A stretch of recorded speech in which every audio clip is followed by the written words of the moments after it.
அப்ப நாங்கள் இப்ப கதைப்போம், நாங்கள் பரவாயில்லை அவையில் வந்த திருத்து மட்டும் நாங்கள் இதன்னுவோம்.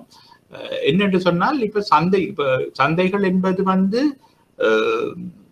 அதாவது முதலாளித்துவ பொருளாதாரத்தில் இல்லாட்டா சந்தை பொருளாதாரத்துல தான் நாங்கள் பார்த்து கொண்டிருக்கின்றோம்.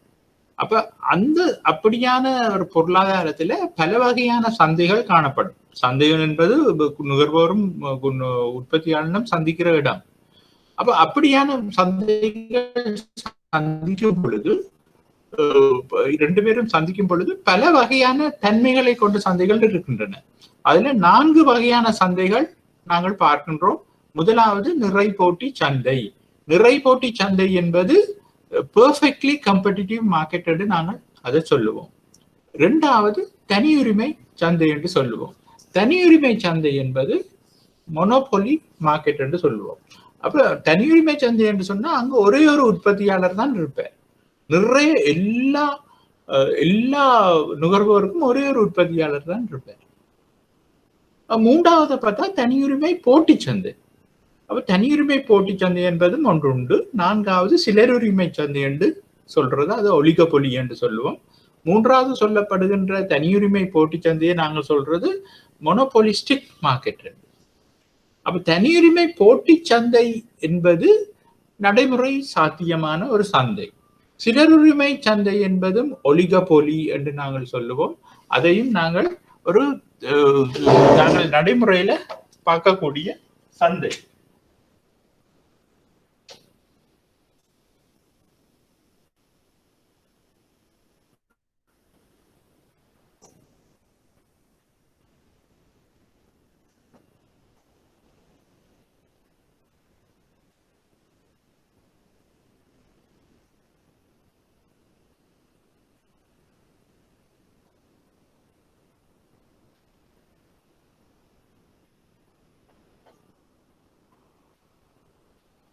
இது பெர்ஃபெக்ட் காம்படிஷன் என்று நாங்கள் சொல்லுகின்றோம்.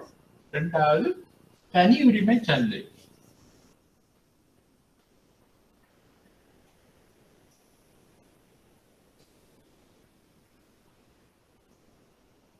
அதை நாங்கள் சொல்றது மொனோபொலி.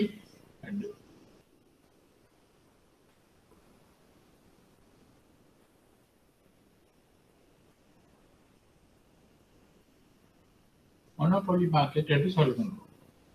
மூன்றாவது தனியுரிமை போட்டி சந்தை.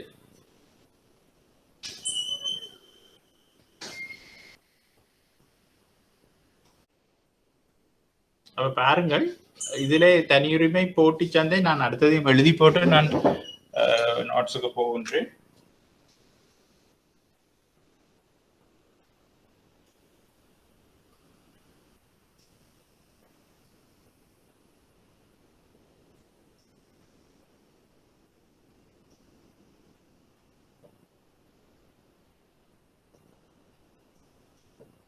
இதை சொல்வது ஒலிகபொலி.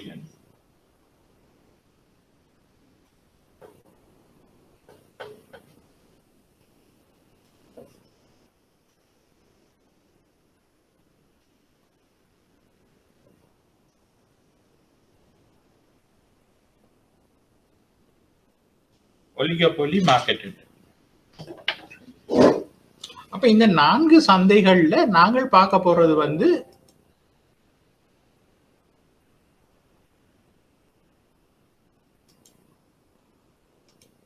இப்ப தெரிகின்றதா? தெரியுது. இப்ப பாருங்க, இப்ப இந்த 4 சிலர் உரிமை சந்தை என்றதோடு சேர்த்து 4 மார்க்கெட்ஸ் இருக்கின்றது. நான் என்ன சொல்வேன் மாணவர்களுக்கு என்று சொன்னால், ஏழுமான மட்டும் நீங்கள் ஒரு பிரிண்ட் அவுட் எடுத்து வச்சுக்கொண்டீங்களே என்றால் உங்களுக்கு சுகமாக இருக்கும் பிறகு நீங்கள் படிப்பதற்கு. இது ஒரு விளக்கமான நோட்ஸ் என்றபடியா நீங்கள் இதுல பாயிண்ட்ஸையும் நீங்கள் எடுத்துக்கொள்ளலாம். அப்ப இந்த சிலருரிமை சந்தை என்பது 4வதாக இருக்கின்றது. இதிலே நாங்கள் சிலருரிமை சந்தையை நாங்கள் பெருசா படிக்க தேவையில்லை. எங்களுக்கு பெருசா இந்த சிலபஸ்ல இல்லை. நாங்க முதல் 3ஐயும் வடிவா படிப்போம். அதே சமயம் சிலருரிமையை மேலோட்டமாக அப்படி என்று சொன்னால் என்னன்றதை ஒருக்கா நாங்கள் பார்த்துக் கொள்றது நல்லா. அப்ப நிறை போட்டி சந்தை. நிறை போட்டி சந்தை என்று சொல்லும் பொழுது பெருமளவிலான உற்பத்தியாளர்களும் பெருமளவிலான நுகர்வோரும் முதலாவது இருப்பினம் என்று சொல்லிக் கொள்வோம். அப்ப பெருமளவான உற்பத்தியாளர் என்று சொல்லியிருக்க நம்பர் எவ்வளவு வந்து நாங்கள் நினைக்கிறதும் பார்க்க கூடுதலா இருக்கும் இருக்கலாம். சில நேரங்கள்ல நினைக்கிறதும் பார்க்க குறைவாயும் இருக்கு. ஆனா இந்த லிமிட்டேஷன் இல்லைன்றதுதான் அதுல சொல்லப்படுகின்றது. அதே மாதிரி நுகர்வோர் வந்து நுகர்வோர் வளமையான நுகர்வோர் தானே, எங்க மலிவா இருந்தாலும் வேண்டக்கூடிய நுகர்வோர். அப்ப அவர்கள் பெருமளவில் தான் இருப்பார்கள். ஓரினத்தன்மை வாய்ந்த பொருட்களாக இருக்கும். அந்த இப்ப இதுலதான் நான் விட்டுனா போது என்னன்னு சொன்னா, இப்ப நாங்க ஒரு யோகட் வேண்ட சூப்பர் மார்க்கெட்டுக்கு நாங்க போன வேண்டாம், எத்தனையோ விதமான உள்ளுக்கு வேணுமெண்டா யோகட் ஒரே மாதிரி இருக்கலாம். அந்த பேக்கிங்லேயே அந்த ஒவ்வொரு யோகட்டும் வெவ்வேறு விதமா இருக்கும். ஒன்று வட்டமான ஒரு கவர்ல ஒரு பெட்டியில இருக்கும், ஒன்று சதுரமானதுல இருக்கும், ஒன்று ஒரு கூம்பு மாதிரி ஒன்றுல இருக்கும், வேறு வேறு கலர்கள்ல இருக்கும். அந்த யோகட்டை நாங்கள் சாப்பிட வெளிக்கிட்டா கூட சிலதுகள் வெனிலா ஃபிளேவராக இருக்கும், சிலது வந்து சாக்லேட் ஃபிளேவராக இருக்கும், வேற ஒரு நட்டோட சேர்ந்ததா இருக்கும் அந்த யோகட். அப்ப இப்படியான பல வகையான தன்மை வாய்ந்த பண்டங்களை நாங்கள் இன்றைக்கு சந்தையில பாக்குறோம். ஆனா இந்த சந்தையில அப்படி இல்லை. ஒரு பேனையண்டா பேனைதான், இப்படி ஒரு பேனையண்டா எல்லாம் இதே ஷேப்பில இதே மாதிரி இதே குவாலிட்டியில இருக்கும். எல்லா இடம் எல்லாரும் ப்ரொடியூஸ் பண்றது ஒரே மாதிரி இருக்கும். அதைத்தான் அதுல சொல்லினோம் என்ன சொன்னால் ஓரிணைத்தன்மை வாய்ந்த பண்டங்கள் உற்பத்தியில் இருக்கும் என்றதுதான். சந்தையில் உள்நுழைவதற்கும் வெளியேறுவதற்கும் தடைகள் ஏதுமற்ற சந்தை நிறை போட்டி சந்தை எனப்படும் என்று சொன்னால், இங்க நாங்கள் நுகர்வோரை பற்றி கவலைப்படையில. உற்பத்தியாளர்கள் வந்து நினைச்சோன்னு, இப்ப நான் சொல்லுவேன், நான் ஒரு பிளாஸ்டிக் போத்தில் செய்கிற ஒரு ஃபேக்டரியில நான் வேலை செய்து கொண்டிருக்கிறேன் வைப்போம்.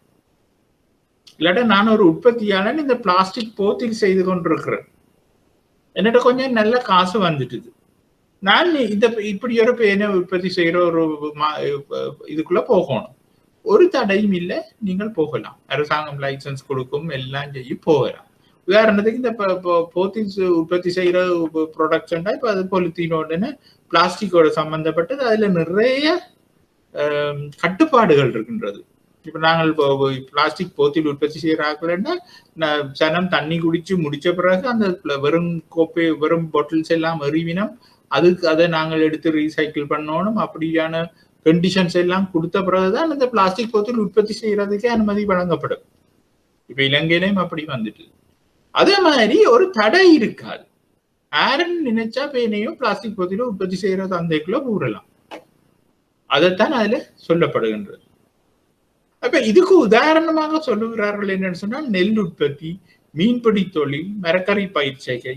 அப்ப இதுகளை நாங்கள் ஏற்றுக்கொள்ளலாம். உதாரணமா நெல் உற்பத்தியை வந்து நாங்கள் எங்க போனாலும் ஒரே மாதிரியான நெல்லுத்தான் உற்பத்தி செய்ய வேண்டி இல்லாட்டாலும், சில இடங்கள்ல கீரி சம்பா உற்பத்தி செய்வார்கள், சில இடங்கள்ல சம்பா உற்பத்தி செய்வார்கள், சில இடங்கள்ல இந்த நாடு உற்பத்தி செய்வார்கள், குத்தரிசி என்பார்கள், மொட்டைக்கருப்பன் என்பார்கள். அப்படியான வகைகள் இருக்குமே ஒழிய எல்லாம் நெல்லு தான். அந்த நெல் மோடிஃபை பண்ணப்பட்டு வீழ்படாது. இப்ப மீனை எடுத்துக்கொண்டா இது வந்து ஓரளவு நாங்கள் ஏற்றுக்கொள்ளலாம்.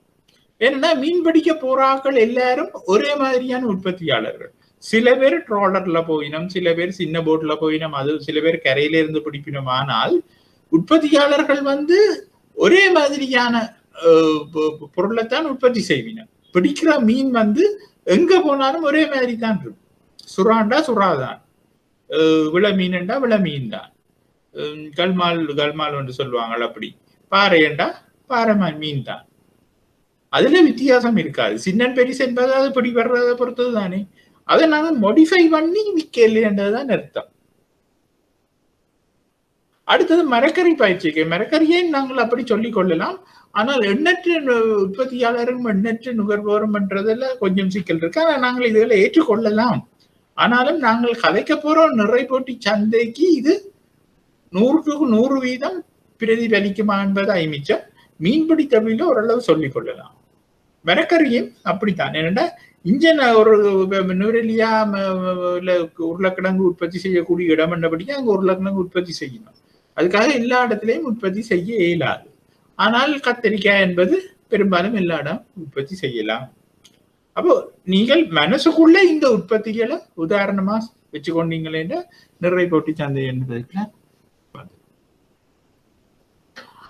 இந்த நிறைபோட்டி சந்தையின் பண்புகள் என்பது முக்கியம். நீங்கள் அதை ஞாபகப்படுத்தி வச்சிருக்க வேண்டும் மாணவர்கள்.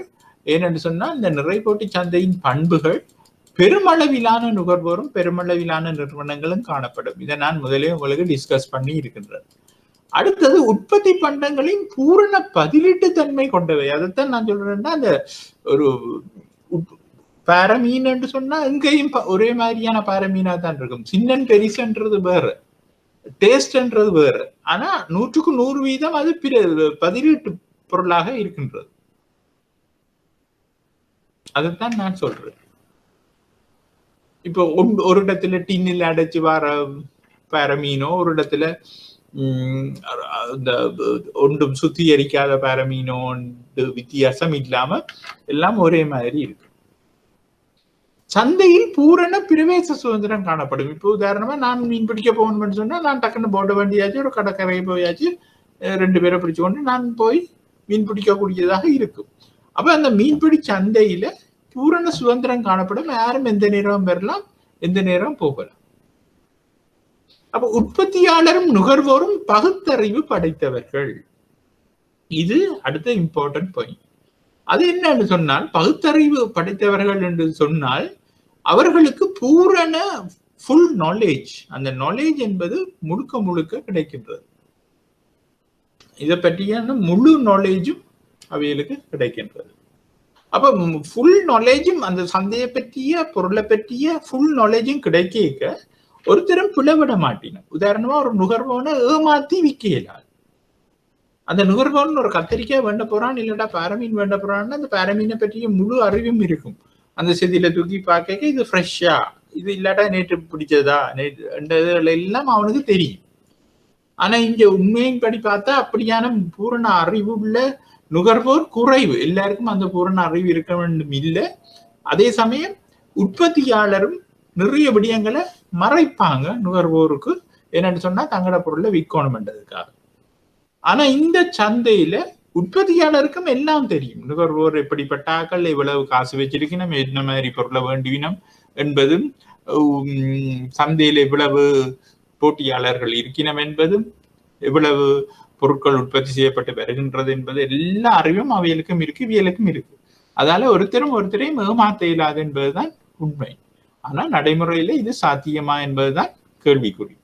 அடுத்தது உற்பத்தி காரணிகள் பூரண அசைந்தன்மை படைத்தவை. அப்போ உற்பத்தி காரணிகள் பூரண அசைந்தன்மை படைத்தவை என்ன, நாங்கள் நினைச்ச நேரம் எந்த பொருளை உற்பத்தி செய்யணுமோ அந்த பொருளை உற்பத்தி செய்யறதுக்கு எங்களோட உற்பத்தி காரணிகளை மாத்திரு. உதாரணமா நான் இன்றைக்கு படிப்பிச்சு கொண்டிருக்கிறேன், நாளைக்கு ஒரு ஃபேக்டரியில வேலை செய்யணும், ஒரு மேனேஜரா போகணும்னு சொன்னா உடனே என்னையே அங்க மாத்தக்கூடியதா இருக்கும். அப்ப அப்படியான உற்பத்தி காரணிகள் இருக்கின்றது என்றதுதான் அர்த்தம். நிலமும் அப்படித்தான். இந்த ஃபேக்டரியை போட்டிருக்கோம், நாளைக்கு இந்த ஃபேக்டரியை வேற ஒரு பொருள் உற்பத்தி செய்வதற்கு பயன்படுத்துறோம். அப்ப அடுத்தது நிறுவனம் விலை ஏற்போனாக தொழிற்படும். அப்ப விலைய நிறுவனம் தீர்மானிக்காது. இருக்கிற விலையில பொருளை விற்பதற்கு நிறுவனம் உற்பத்தியாளன் தயாராக இருப்பான். மற்றது ஒரு வகையில சொல்ல போனா நிறுவனத்தால அந்த விலையை மாத்தவே இயலாது. அடுத்தது நிறுவனத்தின் கேள்விக்கோடு கிடைச்சுக்கு சமாந்தரமாக செல்லும். அப்ப நிறுவனத்தின் கேள்விக்கோடு கிடைச்சுக்கு சமாந்தரமாக செல்லும் என்று சொன்னா உங்களுக்கு தெரியும், அங்க நாங்கள் படிச்சிருக்கிறோம் விலைசார் கேள்வி நிகழ்ச்சியில அது ஒரு முடிவிலி நிகழ்ச்சியுடைய கேள்விக்கோடாக இருக்கும். அப்ப அப்படியான சந்தையை நாங்கள் பார்த்திருக்கிறோமா? அது ஒரு ஐடியல் சந்தை உண்டு, இலட்சிய சந்தை. அப்ப விளம்பரங்கள் காணப்படுவதில்லை. ஏனென்றா எல்லா பொருட்களும் ஒரே மாதிரியான பொருள் தானே. அதால நாங்கள் விளம்பரங்கள் என்பதை நாங்கள் செய்வதில்லை. ஏனென்றா செய்யறதுல அர்த்தம் இல்லை. ஏனென்றா பொருட்களுக்கு இடையில டிஃபரன்ஸ் இருக்கும் பொழுதுதான் விளம்பரம் தேவைப்படும். ஒரு நிறுவனம் மக்களை கவர்றதுக்காக கூடுதலான அட்ராக்ஷனை கொடுக்க வேண்டி இருக்கு. அப்ப இந்த போட்டி சந்தையில நிறைய போட்டி சந்தையில விளம்பரம் காணப்படாது. அப்ப இதைத்தான் நாங்கள் இதில் சொல்லிக் கொள்ளுகின்றோம். நிறை போட்டி சந்தை உண்டு. அப்ப இதுதான் ஃபீச்சர்ஸ், நிறை போட்டி சந்தையின் ஃபீச்சர்ஸ் என்பது இதுதான். நாங்கள் அப்ப இதுக்கு பிறகு நாங்கள் வந்து என்ன செய்ய போறோம் என்று சொன்னால், நாங்கள் இதை பற்றி கொஞ்சம் டீப்பா படிப்போம். அதுக்கு முதல் நாங்கள் மற்ற சந்தைகளையும் பார்த்து கொண்டு வருவோம். அப்ப தனியுரிமை சந்தை அடுத்தது நாங்கள் பார்க்க போகிறது வந்து தனியுரிமை சந்தை. அப்ப இந்த தனியுரிமை சந்தை வந்து என்னன்னு சொல்ல போனா, இங்க வந்து ஒரே ஒரு உற்பத்தியாளன் தான் இருப்பேன், ஆனா நிறைய நுகர்வோர் இருப்பினும். அப்ப அந்த உற்பத்தியாளன் சொல்றது வந்து இங்க நடக்கும். இரண்டா எங்களுக்கு மாற்று வழி இல்லை. மாற்று வழி இல்லாத போது நாங்கள் அவரைத்தான் நம்பி இருக்க வேண்டியிருக்கும்.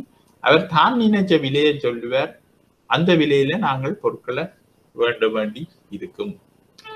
அவ தனியொரு நிறுவனம் மட்டும் சந்தையில் காணப்படுவதுடன் நிறுவனமாகவும் சந்தையாகவும் ஒரு நிறுவனமே தொழிற்படுகின்ற அமைப்பு தனியுரிமை சந்தை அமைப்பு எனப்படும்.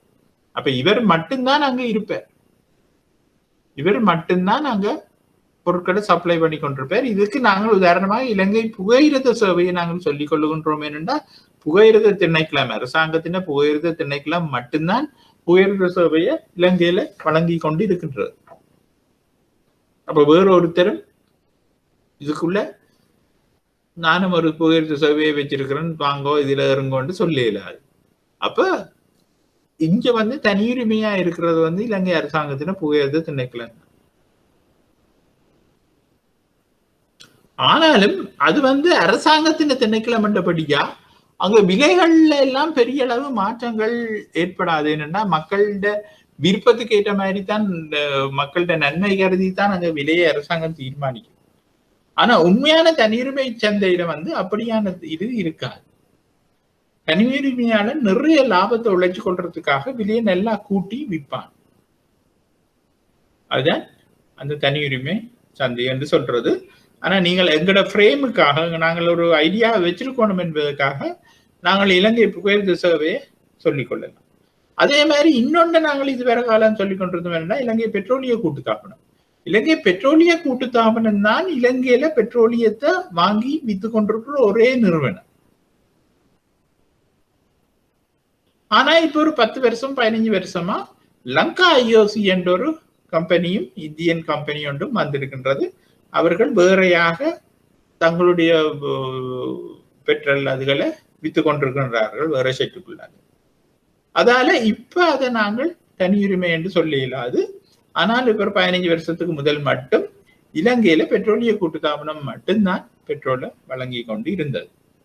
அப்ப அதையும் நாங்கள் தனியுரிமை என்று ஒரே அடியா சொல்லல. என்னன்னா அதுவும் வந்து ஒரு அரசாங்கத்தினுடைய கட்டுப்பாட்டுக்குள்ள இருக்கிற ஒரு கூட்டுத்தாபனம். அப்ப அங்கேயும் வந்து அந்த விலைகள் வந்து அரசாங்கத்தின் வழிநடத்தல் மூலமாகத்தான் அங்க விலை தீர்மானிக்கப்படும்.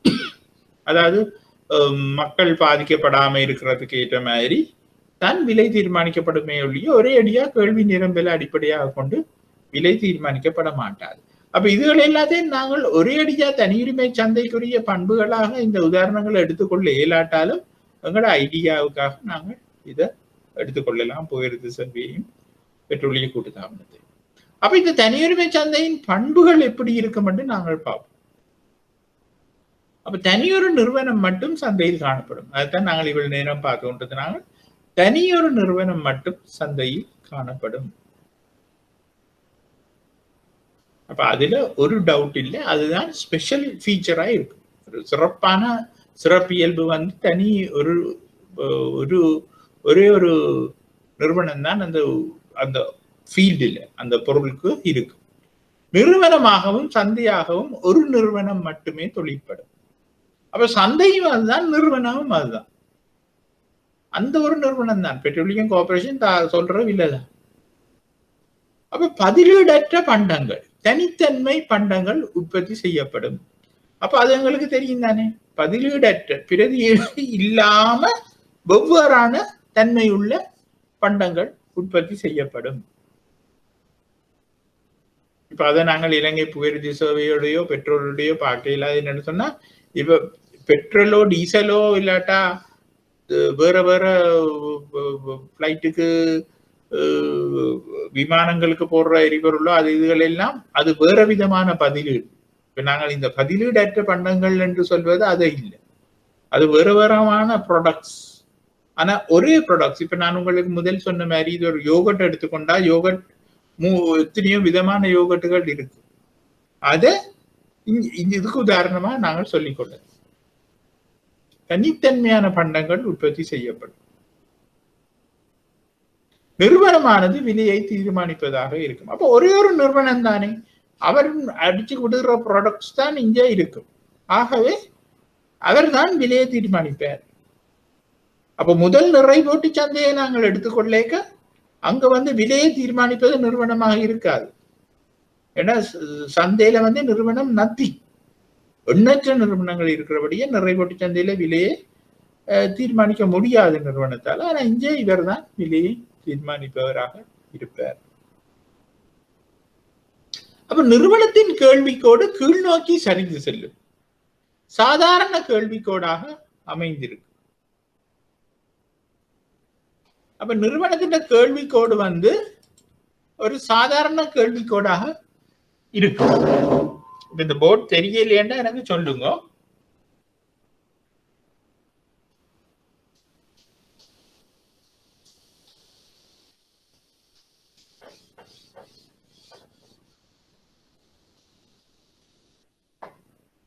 இப்ப தனியுரிமை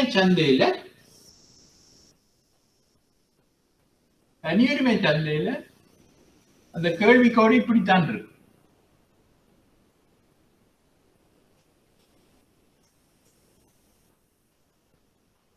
ஆனா நிறை போட்டி சந்தையில கேள்விக்கோடு இப்படி இருக்கு. இது விலை, இது தொகை, இது தொகை, இது விலை. அப்ப தனியுரிமை சந்தை அது நிறை போட்டி சந்தை. அப்ப இங்க நாங்கள் என்ன சொல்ல வாரம் என்று சொன்னால், தனியுரிமை சந்தை நடைமுறையில பெருசா சாத்தியம் இல்லையென்று நாங்கள் சொல்றோம் என்று சொன்னால், தனி ஒரு ஆள் உற்பத்தி செய்யற பொருட்கள் குறைவாகத்தான் இருக்கும். இப்ப இந்த காலத்துல ஒரு ஆள் உற்பத்தி செய்யறது, இப்ப நாங்கள் எங்கட இலங்கையை விட்டு நாங்கள் வெளியில் நாடுகளை பார்த்தோம் என்று சொன்னால், இந்த புகையிரத சேவையோட எத்தனையோ கம்பெனிகள் புகையிரத சேவையை நடத்தி கொண்டிருக்கும். ஒவ்வொரு லைனுக்கு இப்ப இலங்கை எடுத்துக்கொண்டா, இலங்கையிலிருந்து கண்டி வதுள்ளைக்கு ஒரு கம்பெனி ட்ரெயின் சர்வீஸ் நடத்தும். யாழ்ப்பாணம் என்றாபுரம் அந்த ரூட்டுக்கு வவுனியாக்கு இன்னொரு கம்பெனி நடத்தும். காலி மாத்திரைக்கு இன்னொரு கம்பெனி நடத்தும். நீர்கொழும்பு புத்தளத்துக்கு இன்னொரு கம்பெனி நடத்தும்.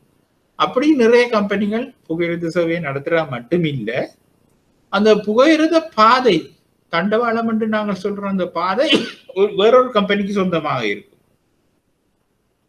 அந்த லைட்டிங் சிஸ்டம்ஸ், சிக்னல்ஸ் அதுகள் வேறொரு கம்பெனிக்கு சொந்தமாக இருக்கு.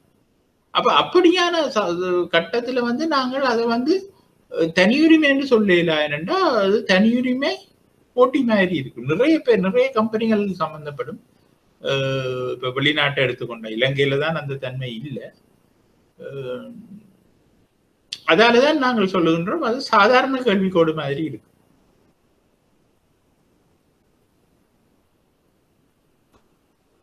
பிரவேச தடை காணப்படும்.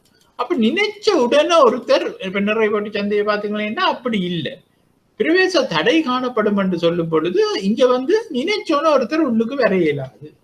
அதுக்கு பல கட்டுப்பாடுகள் இருக்கலாம். அரசாங்கத்தின் கட்டுப்பாடு இருக்கலாம், இல்லாட்டா ஏற்கனவே பெரிய பெரிய நிறுவனங்கள், பெரிய நிறுவனங்கள் ஏதோ ஒரு வகையில இன்னொரு நிறுவனத்தை வர விட மாட்டார்கள். அப்ப லேசில நாங்கள் அதுக்குள்ள போக இயலாது. ஒரு உற்பத்தியாளர் புது உற்பத்தியாளர் அதுக்குள்ள வர இயலாது. போட்டி விளம்பரம் காணப்படுவது இல்லை. ஆனால் புதிய பொருட்களை அறிமுகப்படுத்துவதற்கான விளம்பரம் காணப்படும்.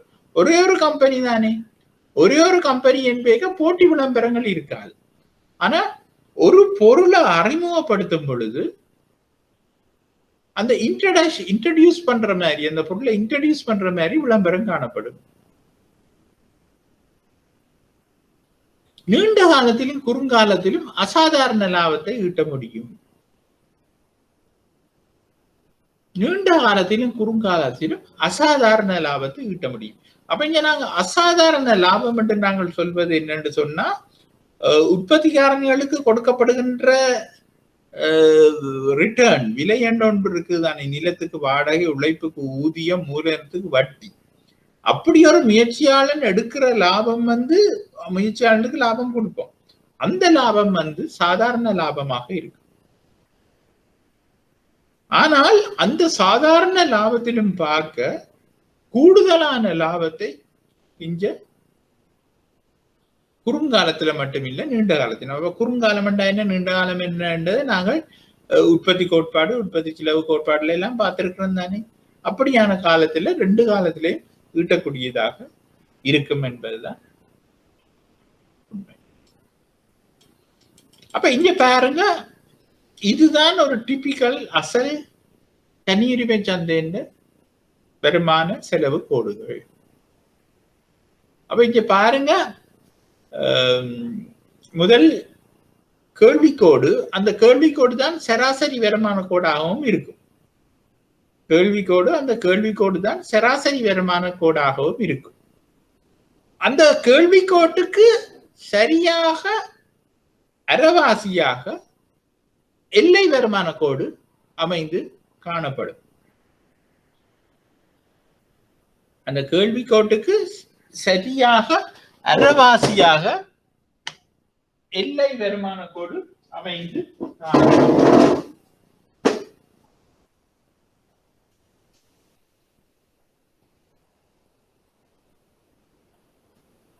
எல்லை வருமான கோடு இருக்கும். அப்ப இப்ப வருமானத்தை விட்டுட்டு இப்ப நாங்க செலவு பக்கம் வருவோம்.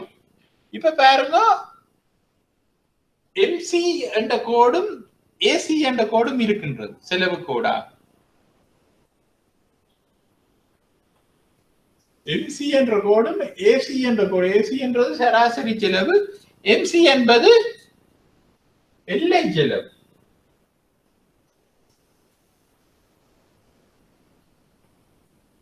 எம்சி என்பது எல்லை செலவு.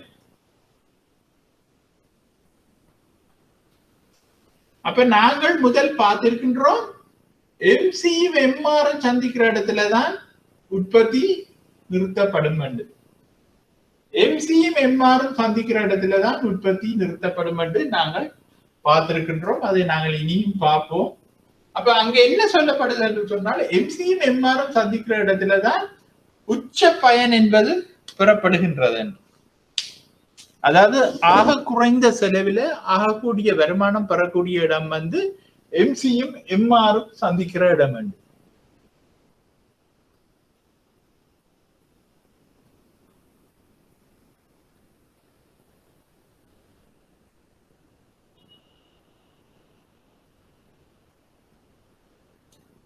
அப்ப இங்க நான் ஒரு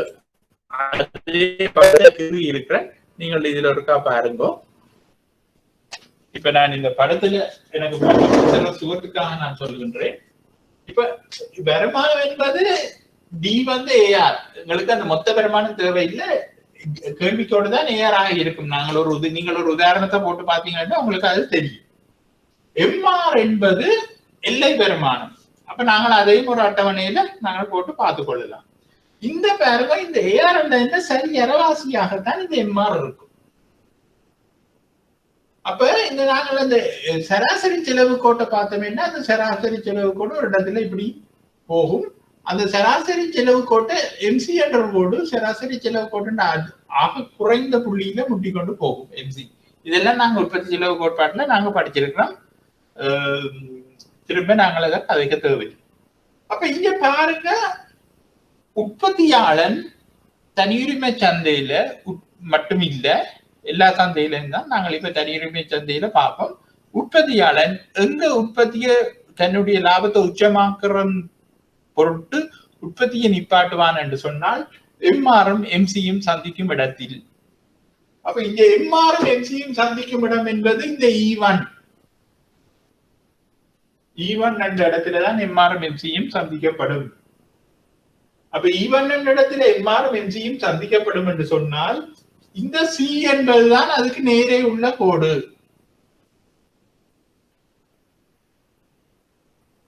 அப்ப இந்த நேரே உள்ள கோட்ல அவனுக்கு உற்பத்தி காரணிகளுக்குரிய ரிட்டர்ன்ஸ கொடுத்து எடுக்கக்கூடிய ஒரு சாதாரண லாபத்தோட அவன் தொழில் பண்ணலாம். இந்த சி என்ற விலைக்கு வித்தா.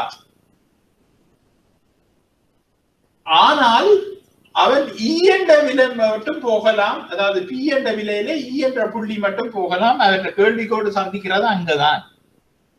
ஆகவே இ என்ற புள்ளியில தான் அவர் பொருட்களை விற்பார். சமநிலை விலையும் பெறப்படும் பி என்ற விலையில. அப்ப பாருங்க, ஏசி என்ற புள்ளி எம்சி வெட்டுறபடியா இந்த ஏரியா தான் அவருடைய உற்பத்தி செலவாக இருக்கும்.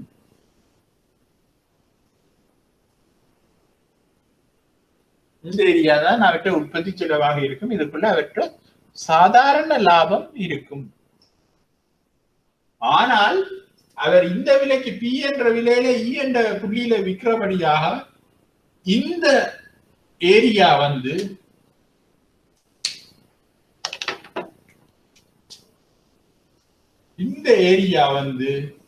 அதாவது busy even E and area அப்படியே அவருக்கு கிடைக்கிற ஒரு சாலிட் லாபம். ஏண்டா உற்பத்தி செலவு இந்த அளவுதான் ஒரு பொருள் அவர் இந்த பி என்ற விலையில விற்கிறார். ஆகவே பிஇ ஈவன் சி என்பது அவருக்கு கிடைக்கிற அசாதாரண லாபம். அப்ப தனியுரிமை போட்டியில எப்பவும் அசாதாரண லாபத்தை உற்பத்தியாளன் பெற்றுக்கொள்ளுவான். அது குறுங்காலம் என்றா என்ன, நீண்ட காலம் என்றா என்ன? நீண்ட காலத்திலேயும் இப்படி ஒரு அசாதாரண லாபத்தை அவன் பெற்றுக்கொள்ளுவான், குறுங்காலத்திலேயும் அவன் பெற்றுக்கொள்ளுவான். ஆகவே அவனுடைய உற்பத்தி செலவு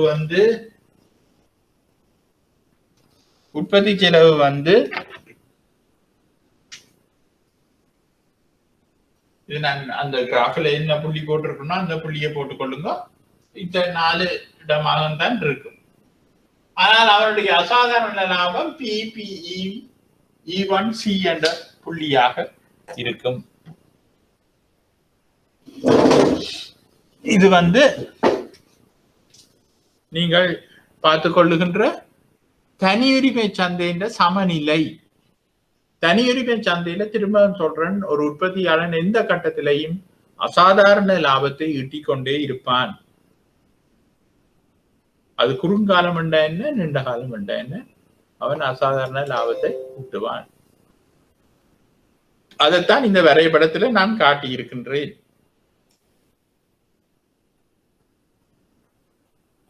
அப்ப நீங்கள் அதை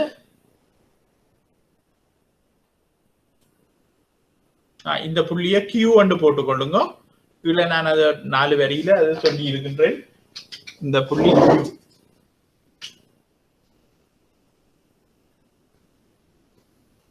யாராவது விளங்கலைன்னா கேட்டுக்கொள்ளுங்க. அந்த இடத்திலே நான் திரும்ப விளங்கப்படுத்தக்கூடியதாக இருக்கும். அடுத்தது நாங்க பார்க்க போறது தனியுரிமை போட்டி சந்தை. அப்ப இந்த தனியுரிமை போட்டி சந்தை என்று நாங்கள் சொல்வது என்னென்று சொன்னால் மொனோபோலிஸ்டிக் மார்க்கெட் என்று நாங்கள் சொல்லிக் கொள்ளுகின்றோம். மொனோபோலிஸ்டிக் மார்க்கெட் இயல்பாக நாங்கள் நடைமுறையில இந்த காலத்துல நாங்கள் சந்திக்கின்ற பார்க்கின்ற எல்லா சந்தைகளும் இந்த தனியுரிமை போட்டி சந்தைக்குள்ளே இருக்கு. அப்ப அதை நாங்கள் என்னென்னு சொல்லிக் கொள்றோம் என்று சொன்னால், நிறை போட்டி சந்தையினதும் தனியுரிமை சந்தையினதும் இயல்புகளை கொண்டுள்ள நடைமுறைக்கு மிகவும் பொருத்தமான சந்தை அமைப்பு தனியுரிமை போட்டி சந்தை என்பதுதான் நாங்கள் இதை சொல்லுகின்றோம். நிறை போட்டி சந்தையினதும் தனியுரிமை சந்தையினதும் இயல்புகளை கொண்டுள்ள நடைமுறைக்கு மிகவும் பொருத்தமான, அதை அன்லைன் பண்ணிக்கொள்ளணும், சந்தை அமைப்பு தனியுரிமை போட்டி சந்தை என்று நாங்கள் சொல்லிக் கொள்வோம்.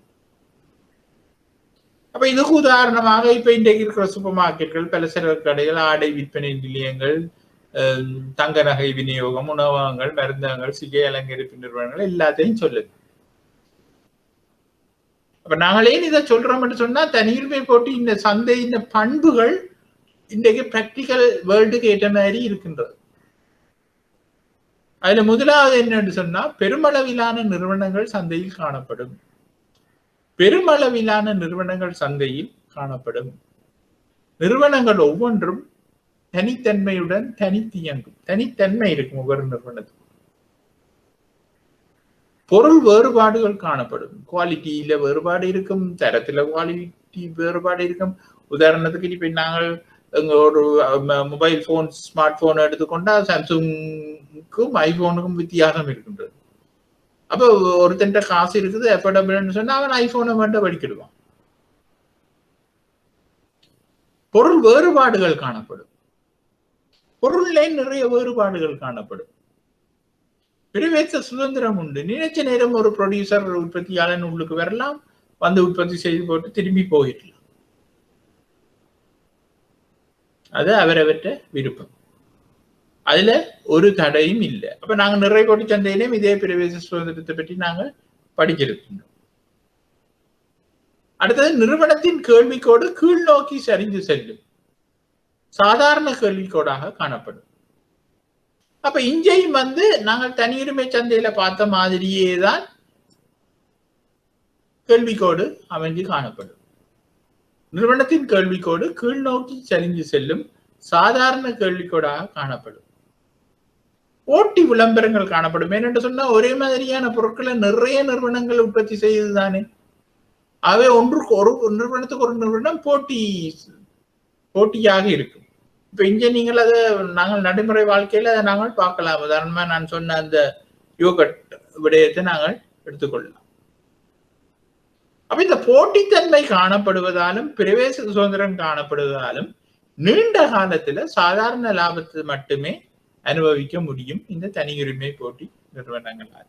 ஏனென்றா பல வகையான நிறுவனங்கள் உற்பத்தியை செய்து கொண்டிருக்க மக்களுக்கு டேஸ்டுகள் அதுகளை பிடிச்சு கொண்டு மக்கள் ஒரு கம்பெனியே போய் சாமான் வேண்ட மாட்டின. மக்கள் பகுத்தறிவை பயன்படுத்தி தாங்கள் கொடுக்கிற விலைக்கேற்ற பயன் இருக்கான்னு சொல்லி சில வேளை வேற வேற பொருட்களையும் ஒரே ரகத்துல உள்ள வேற வேற பொருட்கள். நான் தானே அந்த யோகட் விஷயத்தை எடுத்துக்கொண்டா எங்கள்கிட்ட காசு இருந்தா நாங்கள் எங்களுக்கும் கொடுக்கக்கூடிய பார்க்க கூடுதலான ஒரு ஆங்கர் யோகட்டா வேண்டி சாப்பிடுவோம். டேஸ்டா இருக்கு. ஆனால் எப்பவுமே நாங்கள் அதை சாப்பிட மாட்டோம். அப்புறம் நாங்கள் போயிடுவோம் ஐலண்ட் யோகட்டுக்கு 30 ரூபாய்க்கு 20 ரூபாய்க்கு நாங்கள் வேண்டி சாப்பிடுவோம். அப்ப அப்படியான நாங்கள் மாறி மாறி சாப்பிடும் மாறி மாறி பொருட்களை வாங்குறதால நீண்ட காலத்துல இந்த நிறுவனங்களால அசாதாரண லாபத்தை உழைச்சு கொள்ள இயலாது. எங்க நாங்கள் தனியுரிமை சந்தையில பார்த்தோம் எப்பவுமே அந்த நிறுவனம் அசாதாரண லாபத்தை உழைக்கும். ஆனா இங்க அப்படி உழைக்க இயலாது. அப்ப இங்க கீழே காட்டப்பட்டிருக்கிற தனியுரிமை போட்டி சந்தை கிராஃப் தனியுரிமை சந்தைன்ற அதே கிராஃப் தான். ஆனால் அதே மாதிரி பாருங்க P1 E1 என்று போட்டுக்கொள்ளுங்க, மேல உள்ளது E என்று போட்டுக்கொள்ளலாம். அதே மாதிரி இந்த கிராஃப்ல அதே மேல உள்ள சதுரம் அசாதாரண லாபமாகத்தான் இருக்கின்றது. பாருங்கள் ஏசி என்பது கீழே இருக்கின்றது, ஏசிஏ எம்சி கீழே வெட்டுகின்றது, எம்ஆரும் எம்சியும் வெட்டும் இடத்துல P1 தீர்மானிக்கப்படுகின்றது. ஆனால் கேள்விக்கோடு எங்க அது சந்திக்குதோ அங்கதான் P என்ற புள்ளியில விலை தீர்மானிக்கப்படுகின்றது. P1 E1 E என்ற பகுதி அசாதாரண லாபமாக அமைகின்றது என்று நாங்கள் சொல்லிக் கொள்ளலாம். அப்ப உற்பத்தி செலவு என்பது கீழே உள்ள சதுரம் தான். ஆனா நீண்ட காலத்தில் இது குறுங்காலத்துலதான் இது சாத்தியம். ஆனா நீண்ட காலத்துல இங்க பாருங்க எம்சியும் எம்ஆரும் சந்திக்கிற இடத்துல நாங்கள் உற்பத்தியை நிறுத்தி அதுல விலை எங்கே வருது பியில வருதுன்னு சொல்லி நாங்க சி என்ற புள்ளியில நாங்க உற்பத்தியை நிப்பாட்டேக்க ஏசி என்ற கோடு அந்த சி என்ற புள்ளியை தொட்டு செல்லும். ஏசி என்ற கோடு சராசரி செலவு அந்த சி என்ற புள்ளியை தொட்டு செல்றபடியா அவர்கள்ட்ட உற்பத்தி செலவும் அந்த POQC தான் இருக்கு. விற்கிற விலையால வார வருமானமும் POQC தான். ஏசி என்ற உற்பத்தி செலவு அந்த சி என்ற புள்ளியை தொட்டு செல்கின்றபடியால் அவர்களது வருமானமும் PCQO தான், உற்பத்தி செலவும் PCQO தான். அப்ப நீண்ட காலத்துல இந்த தனியுரிமை போட்டி சந்தையில அவர்களால அசாதாரண லாபத்தை உழைக்க முடியாமல் போகின்றது. அப்ப இங்க பாத்தீங்களேன்னா குறுங்காலத்துல அசாதாரண லாபம் இருக்கின்றது. நீண்ட காலத்துல இந்த கிராஃப் நான் உங்களுக்கு காட்ட தேவையில்லை, என்னன்னா உங்களுக்கு விளங்கி இருக்கும். இப்படித்தான் அமைந்து காணப்படும். எம்சியும் எம்ஆரும் சந்திக்கும் இடத்துலதான் உற்பத்தி நிறுத்தப்படும். அங்கதான் உச்ச லாபம் உச்ச உற்பத்தி அந்த ஆப்டிமம் லெவல் என்று சொல்ற உத்தம அளவை நாங்கள் பெறுவதற்காக நிப்பாட்டுகின்ற இடம் இது. PCQ. அப்ப நீண்ட காலத்துல இப்படித்தான் அந்த கிராஃப் இருக்கும். குறுங்காலத்துல தனியுரிமை சந்தை மாதிரி இருக்கும். ஆனா இந்த குறுங்கால கிராஃப் தான் தனியுரிமை சந்தையில நீண்ட காலத்திலையும் குறுங்காலத்திலையும் இருக்கும். இந்தியா குறுங்காலத்துல அசாதாரண லாபமும் நீண்ட காலத்துல சாதாரண லாபமும் பெறப்படும். அப்ப இங்க சிலர் உரிமை என்பதை நாங்கள் பெருசா நாங்கள் பார்க்க தேவையில்லை. ஆனா இந்த பண்புகள் சும்மா நீங்கள் அறிஞ்சு வச்சிருக்கிற நெல்லம் அது என்னன்னு நாங்கள் பார்ப்போம். அப்ப சிலர் உரிமை ஒலிக பொலி மார்க்கெட் என்று நாங்கள் சொல்லுவோம். அப்ப இது இந்த நடைமுறையில நாங்கள் சந்திக்கிற நிறைய சந்தைகள்ல பார்க்கலாம். நிறைய இதுல இந்த மார்க்கெட்டை பார்க்கலாம். ஒரு சில பாரிய அளவிலான நிறுவனங்கள் சந்தையில் காணப்படுவதுடன் நிறுவனங்கள் ஒன்றில் ஒன்று தங்கி இருக்கின்ற சந்தை அமைப்பை சிலர் உரிமை சந்தை என்று சொல்லுகின்றோம்.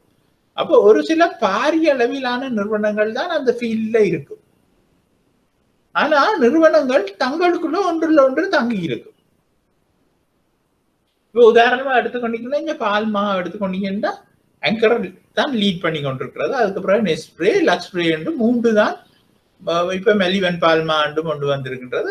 மற்றது இப்ப ஐலண்டும் பால்மா ஆண்டு விடுது. எல்லாம் 1 வீதம் 2 வீதம் தான் சந்தையில அவர்களது பங்களிப்பு. அப்ப ஆங்கர் தான் முன்னுக்கு நிற்கின்றது. அப்ப அப்படி சிலர் தான் அந்த மார்க்கெட்ல இருக்கிறார். இப்ப சாஃப்ட் ட்ரிங்க்ஸ் எடுத்துக்கொள்ளுங்க. மென்பானத்தை எலிஃபென்ட் பிராண்ட் சாஃப்ட் ட்ரிங்க்ஸ், யானை மார்க் குடி இருக்குது. Coca Cola company Coca Cola Fanta என்ற அதுகளை விற்கின்றது. அதை தவிர பெப்சி நிறுவனம் பெப்சி மெரிண்டா என்றதை விற்கிறது. அவ்வளவுதான். இப்ப தொலைபேசி எடுத்துக்கொண்டீங்கன்னா SLT, இல்லாட்டா அவங்களோட மொபைல் போன் எடுத்துக்கொண்டோம்னா SLT, ஸ்ரீலங்கா டெலிகாம் மொபிடெல் என்ற பெயர்ல இதாண்டது. அது தவிர டயலாக், ஏர்டெல், ஹச், அப்படி 3-4 பேர் தான் இருக்கிறது. இப்ப தொலைக்காட்சி சேவை என்னாலும் அப்படித்தான். ரூபாயணி, ITN, ஹீரோ FM, அப்படி 3-4 தான் இருக்கின்றது. எரிவாயு மற்றும் பெட்ரோலிய கம்பெனியை பற்றி நான் இப்ப சொன்னா முதல் தனியுரிமையா இருந்தது. இப்ப லங்கா IOC என்றதும் வந்தவுடனே 2 பேரும் இருக்கிறது. எரிவாயுல லங்கா கேஸும் லாஃப் கேஸும் இருக்கு. அப்ப இது நடைமுறைக்குள்ள நாங்கள் பார்க்கக்கூடிய ஒரு சந்தை. அப்ப சிலர் உரிமை சந்தையின் இயல்புகள் என்னன்னு சொன்னா ஒரு சில நிறுவனங்கள் மட்டும் சந்தையில் காணப்படும். சந்தையில சில நிறுவனங்கள் தான் இருக்கும். நிறுவனங்கள் ஒன்றில் ஒன்று தங்கி இருக்கு. அப்ப ஒன்றில் ஒன்று தங்கி இருக்கும் என்று சொன்னா ஏதோ ஒரு வகையில அவையில் ஒரு எழுதப்படாத ஒப்பந்தங்கள் இருக்கு. இப்ப ஒருத்தருக்கு உதவி செய்து கொண்டு சப்ளையில, இல்லாட்டா ஷார்டேஜ் வராத மாதிரி, இல்லாட்டா எனக்கு ஷார்டேஜ் வந்தா அதை நீ சப்ளை பண்ணி அடுத்தவன் அனுபவிச்சு கொள்ளு, அப்படி இல்லாத பட்சத்தில் என்னைய விடு என்ற மாதிரி தங்களுக்குள்ள ஒரு எழுதப்படாத உடன்படிக்கையை வச்சிருப்பீங்க.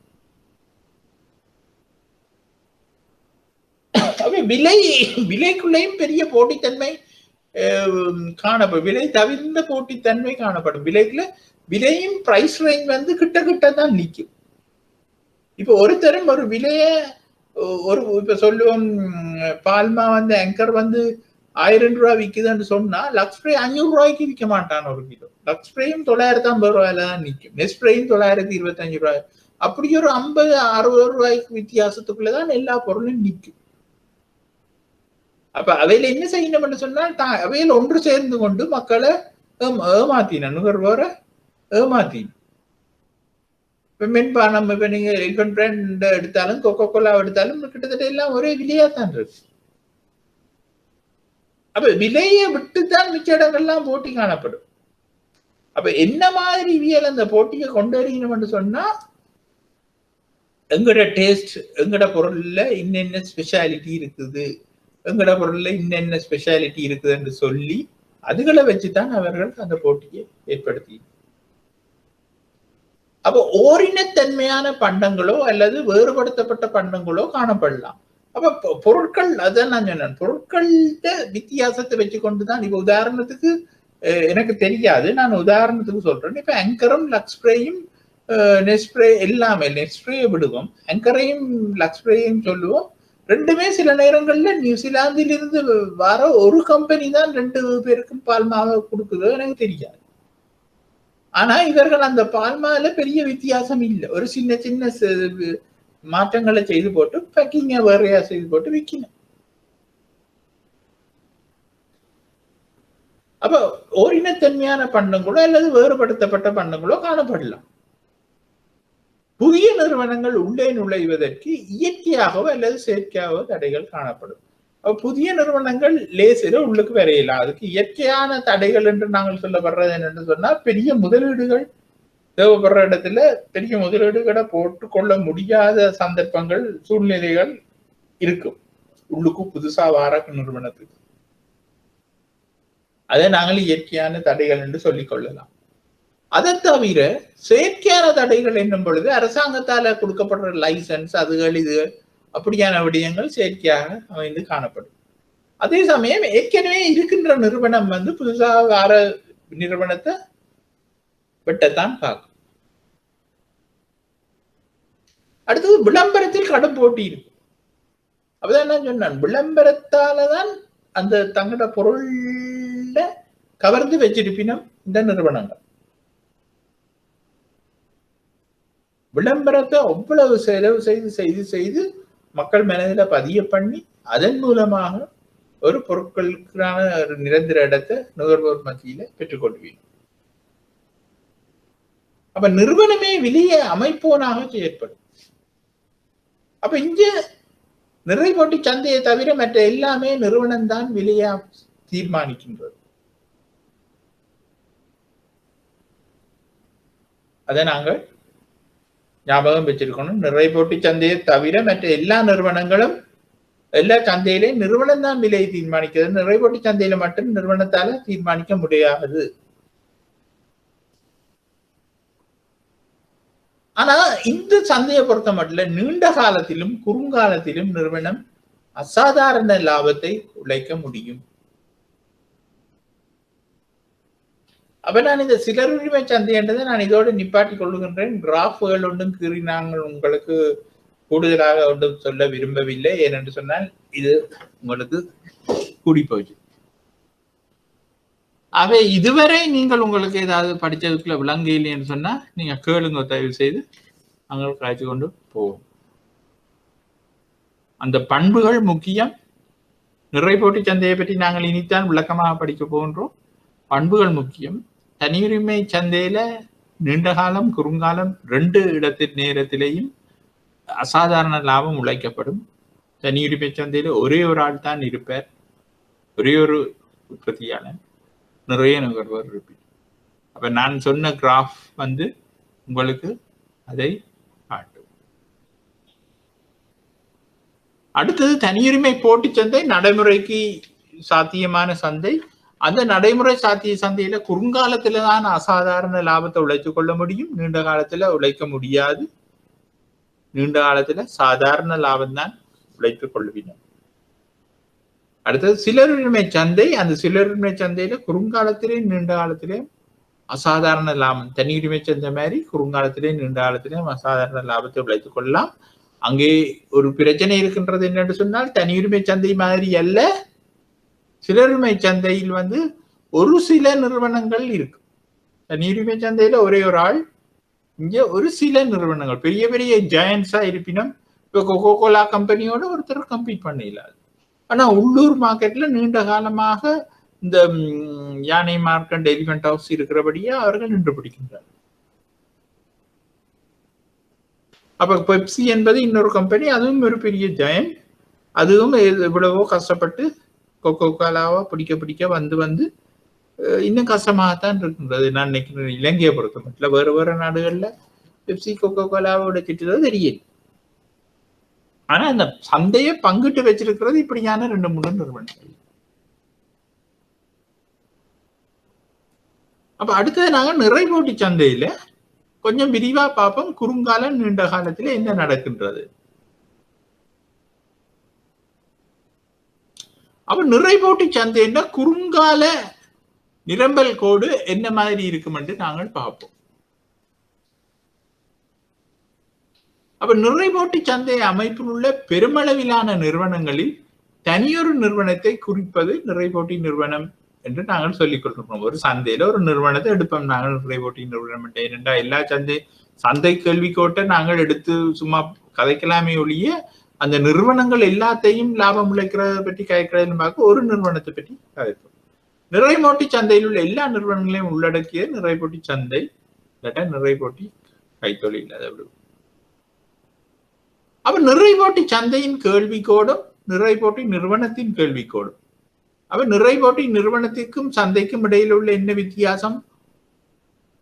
நிறைய நிறுவனங்கள் சேர்ந்ததுதான் ஒரு சந்தை. அப்ப நிறைய நிறுவனங்கள்ட கேள்விக்கோடு தான் சந்தை கேள்விக்கோடாக அமையும். அப்ப நிறை போட்டி சந்தையின் கேள்விக்கோடு கீழ் நோக்கி வளைந்து செல்லும் ஒரு சாதாரண கோடாக அமைந்திருக்கும். இதற்கு காரணம் நிறை போட்டி சந்தையின் விலையை அமைக்கும் தொழிற்பாட்டை செய்வதனால் ஆகும். அதாவது நிறை போட்டி சந்தையின் கேள்விக்கோடு நிரம்பல் கோடும் சேர்ந்தே சந்தையில் உற்பத்தி செய்யப்படுகின்ற பண்டம் ஒன்றினது விலையை தீர்மானிக்கின்றது. இவ்வாறு சந்தையால் தீர்மானிக்கப்படுகின்ற விலையை மாற்றங்கள் ஏதுமின்றி அப்படியே ஏற்றுக்கொண்டு நிறை போட்டி நிறுவனம் ஒன்று உற்பத்தியினை மேற்கொள்ளுகின்றது. இவ்வாறு நிறை போட்டி நிறுவனம் ஒன்று விலையை ஏற்போனாக தொழிற்படுவதனாலே அதன் கேள்விக்கோடு கிடையாச்சுக்கு சமாந்தரமா கேள்விக்கோடாக அமைந்து காணப்படுகின்றது. அப்ப பாருங்கள், இந்த படத்துல சாதாரணமான ஒரு சந்தையில கேள்விக்கோடும் நிரம்பல் கோடும் இப்படித்தான் விலையை தீர்மானிக்கின்றது. ஆனா அந்த விலையை பாருங்க, ரெண்டாவது கிராஃப பாருங்க, அதே விலையில அந்த நிறுவனம் பொருளை விற்பனை செய்வதற்கு ரெடியாக இருப்பதாலதான் அந்த கேள்விக்கோடு கிடையச்சுக்கு சமாந்தரமாக போகின்றது. அப்ப இப்படித்தான் அந்த நிறை போட்டி சந்தையின் கேள்விக்கோடு உருவாகின்றது.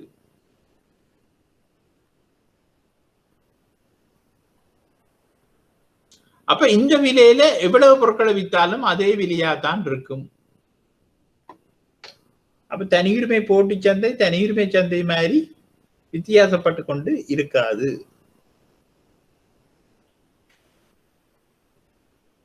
அப்ப நிறை போட்டி நிறுவனம் ஒன்று விலையை ஏற்போருக்கு ஏற்போனாக தொழிற்படுவதற்கான காரணங்கள் எங்கன்னு பார்ப்போம். சந்தையில் பெரும் எண்ணிக்கையிலான நிறுவனங்கள் குறித்த பொருளது உற்பத்தியில் ஈடுபடுவதனால் ஒரு பொருளின் மொத்த நிரம்பலில் தனியொரு நிறுவனத்தின் பங்கானது மிகவும் சொற்பமாக இருக்கும். அதை நாங்கள் கவனித்துக் கொள்ளணும். என்னென்னா, மிகவும் சொற்பமான ஒரு ஆளாத்தான் 0.001% தான் ஒரு நிறுவனம் இருக்கு நிறை போட்டி நிறுவன சந்தையில. அவ்வளவு எண்ணற்ற நிறுவனங்கள் இருக்கும் பொழுது ஒரு ஆள் டொமினேட் பண்ணி விலையை தீர்மானிக்க இயலாது. ஏனென்றா பொருள் ஒரே சேம் ஐடென்டிட்டியான பொருட்கள் தானே. அப்ப ஒரு ஆள் விலையை கூட்டி வித்தாலும் ஒருத்தரமா விரட்ட வேண்ட மாட்டேன், மற்றாக்கள்கிட்ட வேண்டுவினம் நுகர்வோர் போய். அப்ப அதுதான் அதுல சொல்லப்படுகின்ற ஒரு விடயம். இரண்டாவது, உற்பத்தி செய்யப்படும் பண்டங்கள் ஓரினத்தன்மை வாய்ந்தவையாக இருப்பதனால் பூரண பிரதியீட்டு தன்மை வாய்ந்தவையாக இருக்கும். உற்பத்தி செய்யப்படும் பண்டங்கள் ஓரினத்தன்மை வாய்ந்தவையாக இருப்பதனால் பூரண பிரதியீட்டு தன்மை வாய்ந்ததாக இருக்கும். சந்தை பற்றிய பூரண அறிவை நுகர்வோர் கொண்டிருப்பர். அதெல்லாம் நான் உங்களுக்கு முதல் சொன்னேன். அப்ப நிறை போட்டி நிறுவனம் ஒன்றின் விலை, சராசரி வருமானம் மற்றும் எல்லை வருமானத்தை பற்றி நாங்கள் பார்ப்போம். அப்ப நிறை போட்டி நிறுவனம் ஒன்றின் விலை, சராசரி வருமானம் என்பது எப்பவுமே ஒன்றாத்தான் இருக்கும். இதற்கு காரணம் நிறை போட்டி நிறுவனம் ஒன்று விலையை ஏற்போனாக தொழிற்படுவதனால் ஆகும். உதாரணமாக, சந்தையினால் தீர்மானிக்கப்பட்டு வழங்கப்படுகின்ற விலையினையே நிறுவனமானது அப்படியே ஏற்றுக்கொண்டு உற்பத்தியினை மேற்கொள்வதனால் ஆகும். நிறுவனத்தின் விலை, சராசரி வருமானம் மற்றும் எல்லை வருமானம் ஆகிய மூன்றும் ஒன்றுக்கொன்று சமமாக இருக்கும். இங்க பாருங்க, இந்த அட்டவணையை நீங்க பாருங்க. விலை 50 ரூபாய்ன்னு வச்சுக்கொள்வோம். உற்பத்தி 0.135 என்று கண்டு வைப்போம். அப்ப மொத்த வருமானம் அதுக்கு ஏற்ற மாதிரி முதல் சைபர் விலையில இல்ல. ₹1 விலை, ஒரு ஒன்று உற்பத்தி செய்யும் பொழுது ₹50 விலைன்னு சொன்னா 50 தான் மொத்த வருமானம். 2 பொருட்களை உற்பத்தி செய்யப்படும் பொழுது ₹50 விலை, அதே விலை தான் 100 மொத்த வருமானம். மொத்த வருமானம் கூடி இருக்கு. ஆனா சராசரி வருமானம் வந்து இந்த உற்பத்தி செய்யப்பட்ட பொருட்களால இந்த மொத்த வருமானத்தை பிரிக்க அதே 50 தான் பெறுது. பாருங்க, விலையும் அதே 50 தான் இருக்கு. அப்ப எல்லை வருமானம் என்பது என்ன? ஒரு பொருளை மேலதிகமாக நாங்கள் விற்கும் பொழுது எங்களுக்கு கிடைக்கின்ற மேலதிக வருமானம். அப்ப மொத்த வருமானத்தில் ஏற்படுற மாற்றம் தான் எம்ஆர். அப்ப பாருங்க, முதலாவது பொருளை விற்க எம்ஆர் இருக்கோ இல்லையோ, சைபராக இருந்தாலும் 2வது பொருளை விற்க எம்ஆரும் 50 தான் இருக்கும். 3வது பொருளை விற்க எம்ஆர் 50 தான் இருக்கின்றது. 4வது பொருளை விற்கையும் எம்ஆர் 50 தான் இருக்கின்றது. 5வது பொருளை விற்கையும் இந்த சராசரி வருமானம், எல்லை வருமானம் 50 தான் இருக்கின்றது. அப்ப இதுல இருந்து உங்களுக்கு விளங்குது என்னன்னு சொன்னால், மொத்த வருமானம், சராசரி வருமானம், எல்லை வருமானம், விலை, இந்த 4ம் நிறை போட்டி சந்தையில ஒன்றுதான். அப்ப நாங்க முதலே பார்த்துட்டோம், விலைதான் கேள்விக்கோடு. அப்ப விலை, கேள்விக்கோடு, மொத்த சராசரி வருமானம், எல்லை வருமானம், இந்த 4ம் ஒன்றாதான் இருக்கு.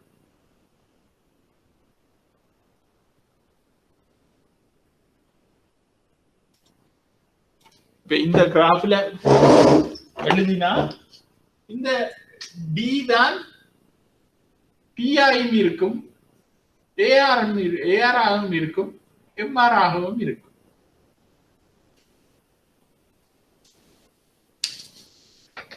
இதைத்தான் அதுல சொல்லப்படுது. ஒரு அட்டவணையை போட்டு இதுல காட்டப்பட்டிருக்கு. அப்ப இப்ப நான் என்ன சொல்ல வரேன்னா, நீங்க தனியுரிமை போட்டி சந்தையை செய்யும் பொழுதோ, இல்லாட்டா தனியுரிமை சந்தைய இப்படி இந்த கிராஃப்க்கு இருக்கும் பொழுதோ உங்களுக்கு விளங்காத பட்சத்துல நீங்கள் இப்படி ஒரு அட்டவணையை போட்டு பார்த்து கொள்ளலாம். அட்டவணையை போட்டு பார்க்கும் பொழுது உங்களுக்கு தெரியும், ஏஆர் என்பது, அதாவது சராசரி வருமானம் என்பது வேறையாக இருக்கும், சராசரி எல்லை வருமானம் என்பது வேறையாக இருக்கும். ஏன்னு சொன்னா விலை வேற. இன்ன விலையில இன்ன பொருள் விற்கப்படும், இன்ன விலையில இன்ன பொருள் விற்கப்படும் என்ற ஒரே விலை இல்லை. அதை நீங்கள் போட்டு பார்த்து கொள்ளலாம்.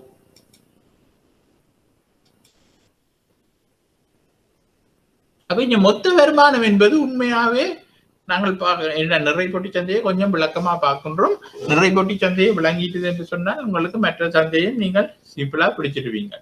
நிறை போட்டி நிறுவனம் என்று தனது உற்பத்தியின் மூலமாக மொத்தமாக பெற்றுக்கொள்கின்ற வருமானம் மொத்த வருமானம் எனப்படும்.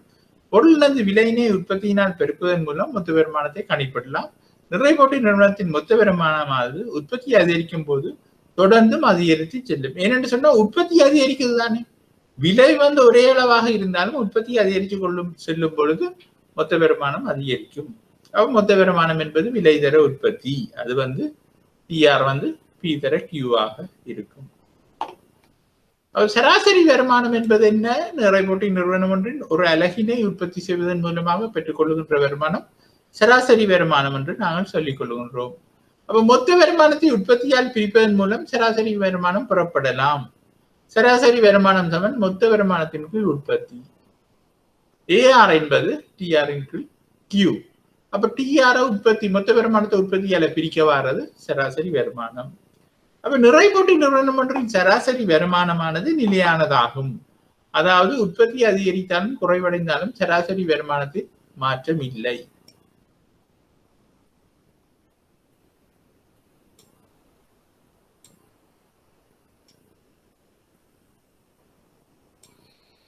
அப்ப எல்லை வருமானம் நாங்கள் ஏற்கனவே படிச்சிருக்கின்றோம். இந்த எல்லை வருமானம் என்பது நிறை போட்டி நிறுவனம் ஒன்று தனது உற்பத்தியினை மேலதிகமாக ஒரு அலகினால் அதிகரிக்கின்ற பொழுது மொத்த வருமானத்தில் ஏற்படுகின்ற மாற்றமானது எல்லை வருமானம் எனப்படும்.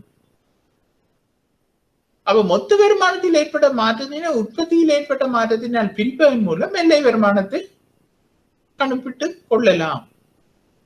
அப்ப எல்லை வருமானம் என்பது என்ன? மொத்த வருமானத்தில் ஏற்பட்ட மாற்றத்தின் கீழ் உற்பத்தியில் ஏற்பட்ட மாற்றம், அதாவது டெல்டா டிஆரின் கீழ் டெல்டா கியூ.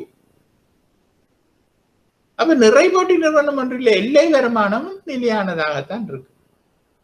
அதனாலதான் நான் உங்களுக்கு அதுல சொன்னேன், அந்த கேள்விக்கோடு தான் விலைக்கோடு, விலைக்கோடு தான் சராசரி வருமான கோடு, சராசரி வருமான கோடு தான் எல்லை வருமான கோடு, எல்லாம் சமமாக இருக்கும். நீங்கள் தெளிவாக விளங்கணும் என்றதுக்காகத்தான் அந்த அட்டவணையை போட்டு நான் அதுல காட்டியிருக்கேன். அப்ப இப்ப நாங்கள் பார்ப்போம் என்று சொன்னால், நிறைபோட்டி நிறுவனத்திலே என்ன மாதிரி இந்த சமநிலை என்பது அடையும் என்பதை நாங்கள் பார்ப்போம்.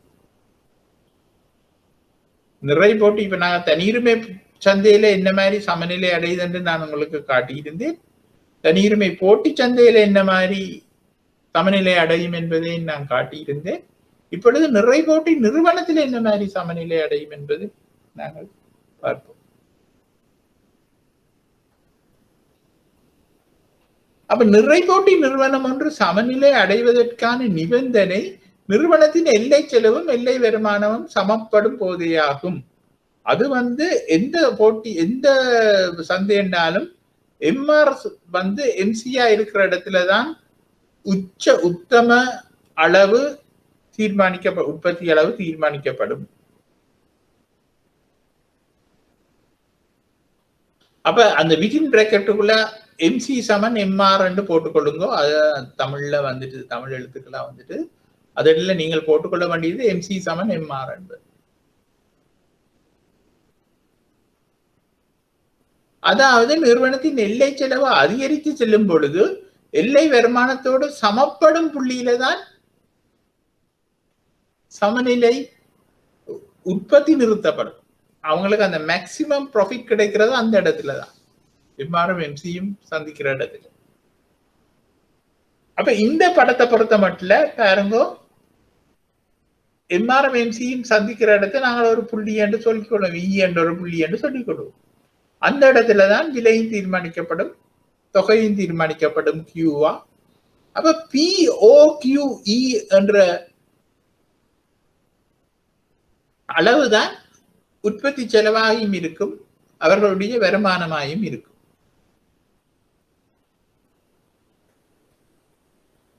ஆனால் குறுங்காலத்துல 3 விதமான சமநிலைகளை அந்த நிறைபோட்டி சந்தை நிறுவனங்கள் பெற்றுக்கொள்ளலாம். அப்ப நிறைபோட்டி நிறுவனமானது குறுங்காலத்தில் 3 வகையான சமநிலைகளை அடைந்து கொள்ள முடியும். சாதாரண லாபம் உழைக்கும் சமநிலை. அப்ப சாதாரண லாபம் உழைக்கும் சமநிலைன்னா பூஜ்ஜிய சிக்கன லாபம் உழைக்கும் சமநிலை. இரண்டாவது அசாதாரண லாபம் உழைக்கும் சமநிலை. நேர்கணிய சிக்கன லாபம் உழைக்கும் சமநிலைன்னு சொல்லலாம். அதாவது இந்த அசாதாரண லாபம் என்றது நாங்கள் சொன்ன தனியுரிமை போட்டியில உங்களுக்கு தனியுரிமை சந்தையில உங்களுக்கு விளங்கப்படுத்தினா அதுவே தனியுரிமை போட்டி சந்தையில குறுங்காலத்துல கிடைக்கும் என்றும் அந்த கிராஃப்ல சொல்லி இருந்தேன். மூன்றாவது நட்டமடையும் சமநிலை. எதிர்கணிய சிக்கன லாபம் உழைக்கும் சமநிலை, நட்டமடையும் சமநிலை. அப்ப சாதாரண லாபம் உழைக்கும் சமநிலையை நாங்கள் பார்ப்போம். அப்ப 3 விதமான லாபத்தையும் குறுங்காலத்துல ஒரு நிறைபோட்டி நிறுவனம் பெற்றுக்கொள்ளும், இல்லாட்டா அடையலாம்.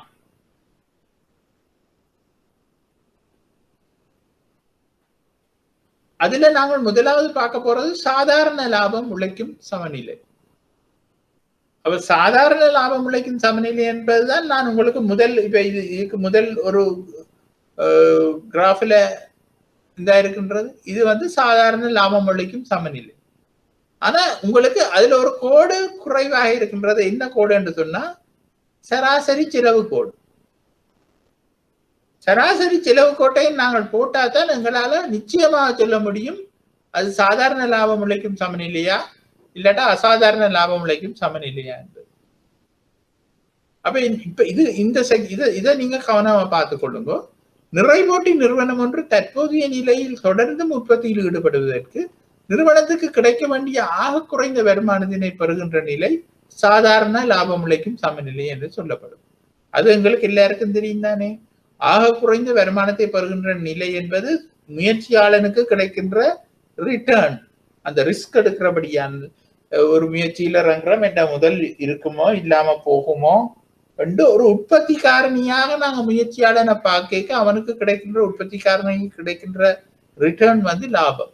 அதைத்தான் நாங்கள் இங்கே சாதாரண லாபம் உழைக்கும் சமநிலை என்று நாங்கள் சொல்லிக் கொள்வோம். அவர் சாதாரண லாபம் உழைக்கின்ற நிறுவனத்தின் மொத்த வருமானம் மொத்த செலவுக்கு சமமாக இருக்கும். அப்ப அப்படியான ஒரு நிறுவனத்துல ஏன்னா அந்த மொத்த செலவுக்குள்ள அந்த சாதாரண லாபமும் இருக்கின்றபடியா சாதாரண மொத்த வருமானமும் மொத்த செலவும் சமப்படுகின்ற இடத்துல அந்த உற்பத்தியாளனுக்கு சாதாரண லாபம் கிடைக்கும்.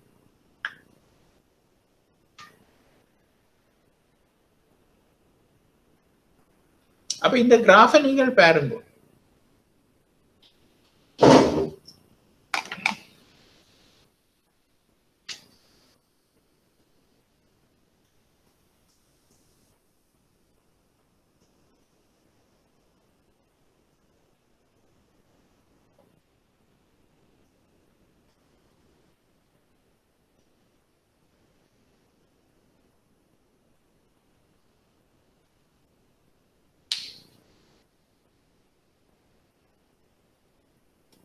அப்ப இந்த படத்துல நீங்கள் பாருங்க, இதுதான் அந்த நிலை. அதாவது படம் தெரியவில்லை என்றால் எனக்கு சொல்லுங்கள், கதைக்குள்ள தெரியல கேட்கல என்ற மாதிரி. அப்ப இங்க பாருங்க வந்து இங்க எம்ஆர் ஏஆர் கோடு டி கோடாக இருக்கின்றது, சராசரி செலவு கோடு அதை முட்டிக்கொண்டு போகின்றது. அப்படி முட்டிக்கொண்டு போகும் பொழுது எம்சி என்ற கோடு சராசரி செலவு கோட்டின் அடிமட்ட புள்ளியை தொட்டுக்கொண்டு செல்லும். அப்படி தொட்டுக்கொள்ளும் செல்லும் போது எம்ஆர் என்ற கோட்டை எம்சி எங்க சந்திக்குதோ அங்க நாங்கள் உற்பத்தியை நிறுத்துவோம். உத்தம இயலளவு கியூதான். அப்ப ஓபிஇக்யூ என்பது வந்து மொத்த வருமானமாக இருக்கும்.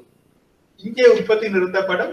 இந்த விலையில் தான் பொருள் விற்கப்படும். அதை ஏற்கனவே தீர்மானிச்சாச்சு. ஆனால் இங்க பாருங்க, இது ஏசி என்ற கோடு இந்த கேள்வி கோட்டை முட்டி கொண்டு போகிறபடியால மொத்த செலவும் ஓபிஇக்யூ தான். ஆகவே இந்த மொத்த செலவுக்குள்ளதான் முயற்சியாளரின் சாதாரண லாபம் அடங்கியுள்ளது.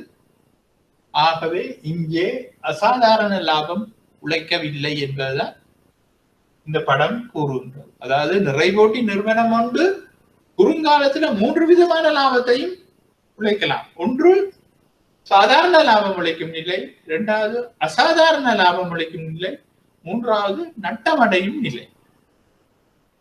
அப்ப உங்களுக்கு தெரியும், பூரண சுதந்திரம் இருக்கு. அந்த சந்தைக்குள்ள உள்வரவோ நினைச்ச நேரம் வெளியில போறதுக்கோ உற்பத்தியாளருக்கு பூரண சுதந்திரம் இருக்கின்றது. பூரண சுதந்திரம் இருக்கும் பொழுது எந்த நேரமும் அவர்கள் வெளியில போகலாம்.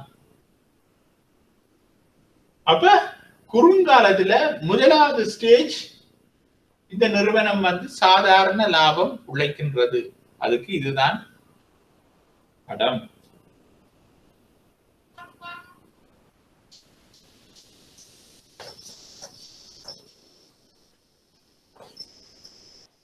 நான் இதை போட்டுக் கொள்றேன். இது சாதாரண லாபம் உழைக்கும் நிலை.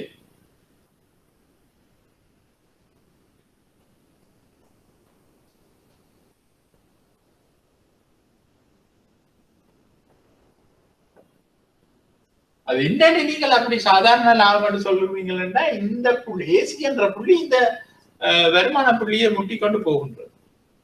அதை வச்சுதான் எங்களால சொல்லலாம் இது சாதாரண லாபம்.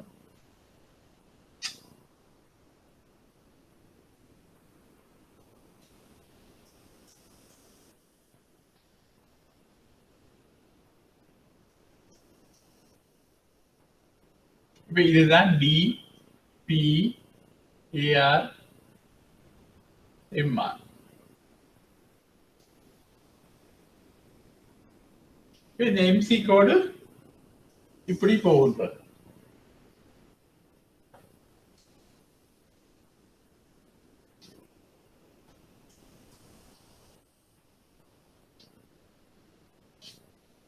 ஏசி கோடு இப்படி போகின்றது.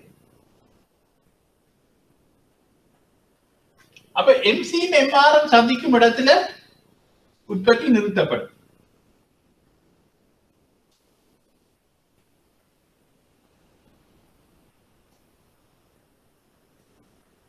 Q1 சொல்லிக் கொள்ளலாம்.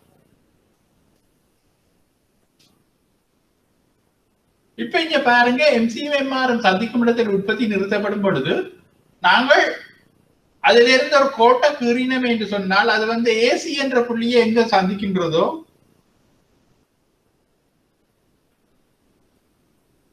இதை நாங்கள் சொல்லுவோம் சிஎன்.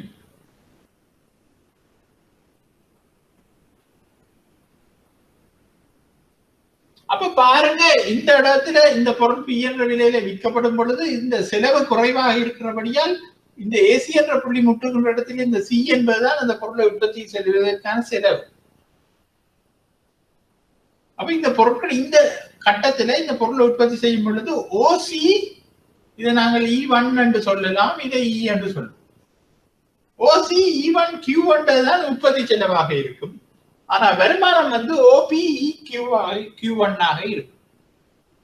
ஆகவே இந்த ஏரியா அந்த உற்பத்தியாளனுக்கு கிடைக்கின்ற அசாதாரண லாபத்தை காட்டுகின்ற ஒரு நிலை. அப்ப இது அசாதாரண லாபம் உழைக்கும்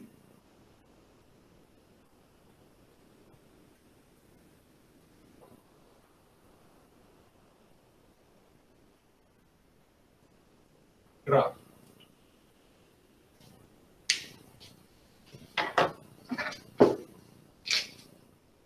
நான் என்னத்துக்கு அந்த படத்தை கிருந்தானா என்னால கொஞ்சம் கூடுதலாக உங்களுக்கு அதை விளங்கப்படுத்தக்கூடியதாக இருக்கும். அப்ப இது சாதாரண லாபம், அது தொடர்பான விளக்கம் இதுல தந்திருக்கின்றது. அவை நீங்கள் விளங்கி கொண்ட அடிப்படையில இதை நீங்கள் சில எழுத்துக்கள் பிழையாக அப்படி இப்படி இருக்கும், அதை திருத்தி கொண்டிருக்கும் அவ்வளவு. அப்ப அசாதாரண லாபம் உழைக்கும் சமநிலை என்பது நாங்கள் இப்போது பார்த்தோம். பாருங்கள், இதுதான் அந்த அசாதாரண லாபம் உழைக்கும் சமநிலை. அப்ப அங்க இதுல என்ன வித்தியாசம் என்று சொன்னா அந்த மொத்த சராசரி செலவு என்பது கீழே வந்துட்டு அந்த விலை இல்லாட்டா கேள்வி கோட்டுக்கு கீழே நிக்குது. முதல் நாங்கள் பார்த்தது அதை முட்டி கொண்டு போனது. அப்ப இங்கே பொருளை உற்பத்தி செய்யப்படும் பொழுது அங்கே உற்பத்தி செலவு குறைவா இருக்கிறபடியா P1 E1 QO என்பதுதான் உற்பத்தி செலவாக இருக்கும். OPE Q என்பதுதான் வருமானமாக இருக்கும். ஆகவே P1 PE E1 என்பது அசாதாரண லாபமாக இருக்கும்.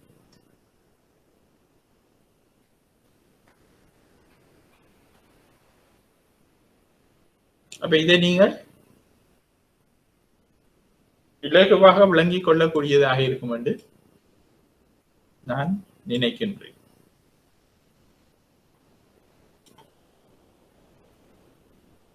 அடுத்தது நட்டமடையும் நிலையை நாங்கள் பார்ப்போம் என்று சொன்னால், நீங்கள கீர்னா உங்களுக்கு தெரியுமோ தெரியாது,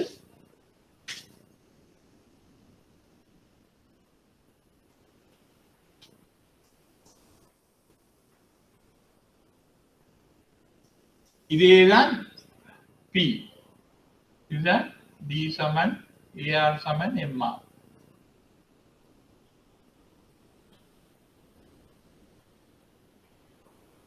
அப்ப இந்த MC MR சந்திக்கிற இடத்துல உற்பத்தி தீர்மானிக்கப்படும். அப்ப இங்க பாருங்க, இந்த மொத்த செலவு சராசரி செலவு என்பது இப்படி இருக்கின்றது என்று வைத்துக் கொள்வோம். இதுதான் MC.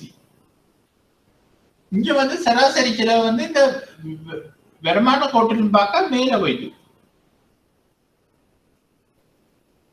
அப்ப இது P1, இது O, இது Q, இது E, இது E1.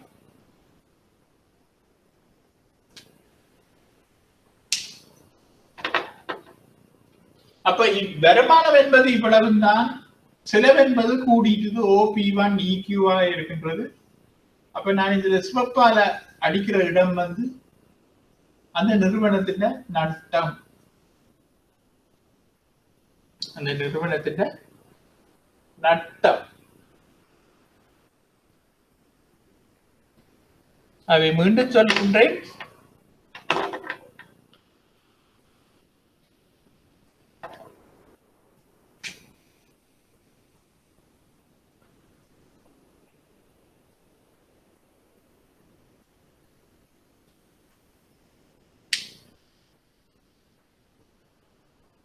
ஒரே கிராஃபை நீங்க இந்த மூன்றுலயும் பார்த்து கொள்ளுங்க. அப்ப இங்க என்ன நடக்க போகுது என்று சொன்னால் நட்டமடையுது. அசாதாரண லாபம் இருக்கிறது, சாதாரண லாபம் இருக்கின்றது. அப்ப சொல்லுவோம் ஒரு சாதாரண லாபம் இருக்கிற நிலைமையில ஒரு பிரச்சனையும் இருக்காது. ஒரு நிறைபோட்டி சந்தையில அசாதாரண லாபம் இருக்குதுன்னு சொல்லுவோம். அப்ப அசாதாரண லாபம் இருக்கும் பொழுது வெளியில இருந்து சந்தைக்கு வெளியில இருக்கிற நிறுவனங்கள் என்ன நினைக்கும், அடே இந்த சந்தைக்குள்ள போனா எங்களுக்கும் அசாதாரண லாபம் கிடைக்கும் என்று நினைத்து கொண்டு நிறைய நிறுவனங்கள் இந்த சந்தைக்குள்ள வருவினம். அப்ப நிறைய நிறுவனங்கள் இந்த சந்தைக்குள்ள வந்து கொண்டிருக்கும் பொழுது உற்பத்தி இந்த அளவு கூடி நிரம்பல் கூடும். நிரம்பல் கூடும் பொழுது என்ன நடக்கும்? விலை குறைவடையும். விலை குறைவடையும் பொழுது என்ன நடக்கும்? இப்படி ஒரு நிலை வரும். அதாவது அசாதாரண லாபம் என்ற நிலை இல்லாம போயிடும்.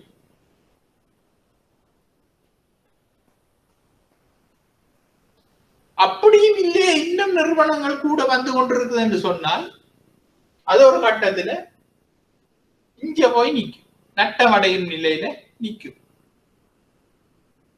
அப்ப பாருங்க, அசாதாரண லாபம் இருக்குதுன்னுட்டு இந்த சந்தையில பிரவேச சுதந்திரம் இருக்கின்றது, ஒரு பிரச்சனையும் இல்லாம நுகர்வோர் சந்தைக்குள்ள வரலாம். அப்ப அப்படி சந்தைக்குள்ள நுகர்வோர் வரும் பொழுது இந்த அசாதாரண லாபம் உழைக்கும் தன்மை இல்லாம சாதாரண லாபம் உழைக்கும் நிலை வரும். அதையும் ஏற்றுக்கொள்ளாம வேற நிறைய நிறுவனங்கள் வந்து கொண்டிருக்குமாக இருந்தால் அது நட்டமடையும் நிலையில கொண்டு போய் விட்டு. அப்ப நட்டமடையும் நிலை வந்தோடனே என்ன நடக்கும்? அந்த நிறுவனங்கள் என்ன நினைக்கும், அடை இதுக்குள்ள இருந்தா நட்டமடைஞ்சு கொண்டிருக்கிறோம், பிரவேச சுதந்திரம் இருக்கிறபடியா அவையில் வெளியில போயிருவினம். கொஞ்சம் கொஞ்சமா வழி சந்தைக்கு வழியில விட்டுட்டு போவினம். அப்ப சந்தைக்கு வழியில விட்டுட்டு போக இந்த நட்டமடையும் நிலை பழையபடி சாதாரண லாபம் உழைக்கும் நிலைக்கு வரும். அப்ப அந்த கட்டத்திலேயும் நிறைய பேர் விட்டுட்டு போனா அது அசாதாரண லாபம் உழைக்கும் நிலைக்கு வரும். அப்ப இந்த நிலை வந்தோன்னா பழையபடி நிறுவனங்கள் உள்ளுக்கு வரும். உள்ளுக்கு வந்தோன்னா சாதாரண லாபம், இன்னும் கூட நட்டம் வரும், அப்புறம் விட்டுட்டு போவினோம். அப்ப நீண்ட காலத்துல இந்த நிறைபோட்டி சந்தையில சாதாரண லாபம் தான் இருக்கு.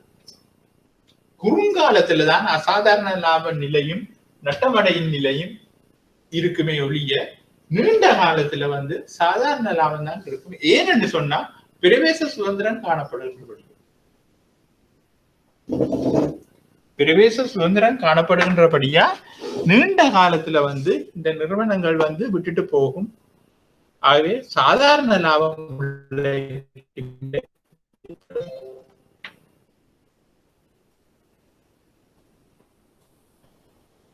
அப்ப இங்க பாருங்க, நட்டமடையும் நிலை என்பது இதுதான்.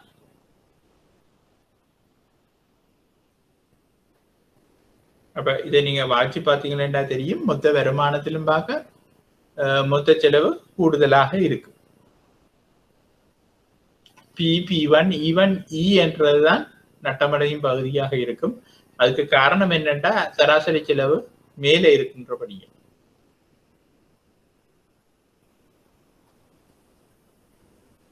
அப்ப நான் இதுல அந்த நீண்ட காலத்தை பற்றி உங்களுக்கு சொல்லல, ஆனா நீங்கள் அதை நீங்க குறிச்சு கொள்ளலாம். நிறைபோட்டி சந்தையில நீண்ட காலத்துல என்ன நடக்கும் என்று சொன்னா, இந்த பிரவேச சுதந்திரம் இருக்கிறபடியா அசாதாரண லாபம் இருக்கும் பொழுது கூடுதலான நிறுவனங்கள் உள்ளுக்கு வரும். உள்ளுக்கு வந்து உற்பத்தி செய்து கொண்டு போக இந்த விலையில வீழ்ச்சி எல்லாம் ஏற்பட்டு அது சாதாரண லாபம் நிலைக்கு கொண்டு வந்துடும். அப்படி சாதாரண லாப நிலை தாண்டி நிறுவனங்கள் உள்ளுக்கு வந்து கொண்டிருக்கும் பொழுது அது நட்டமடையின் நிலைக்கு கொண்டு போய் விட்டுரும். அப்ப நட்டமடையின் நிலையை கொண்டு போய் விட்டோம்னா பிரவேச சுதந்திரம் இருக்கிறபடியா நிறுவனங்கள் இந்த சந்தையை விட்டு வெளியில போய் கொண்டிருப்பீங்க. அப்ப நீண்ட காலத்துல பழையபடி இது வந்து சாதாரண லாபம் உழைக்கும் நிலையை தான் காட்டிக் கொண்டிருக்கும்.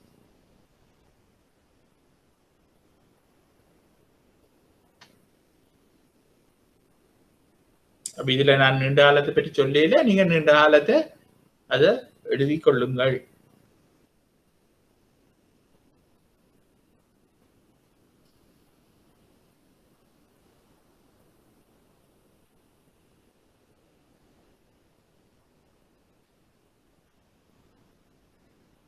இதுல ஏதாவது விளங்காமல் இருக்கின்றால் உடனடியே நீங்கள் கேட்டுக்கொள்ளுங்க. அப்ப நாங்கள் திருத்திக் கொள்ளலாம். நீங்கள் பெரும்பாலும் மேலவில் இதுகளெல்லாம் படித்திருப்பீர்கள். அதெல்லாம் நான் அதை பற்றி பெரிசா அலட்டிக் கொள்ளவில்லை. ஆனால் தெளிவாக இதில் விளங்கிக் கொள்ளுங்கள். அப்ப இது இவ்வளவுதான் நாங்கள் படிக்கிற சந்தை.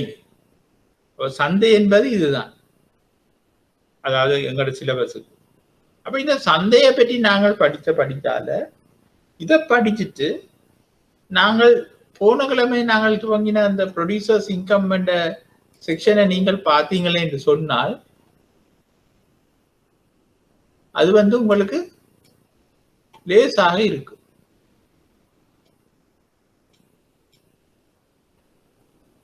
இதை நீங்க பார்த்தீங்கன்னா உங்களுக்கு லேசாக இருக்கும். ப்ரொடியூசர்ஸ் இன்கம் என்பது இந்த சந்தையில நாங்க விளங்கப்படுத்துற விடயத்தை தான் அங்கே சொல்லி இருக்கின்றோம்.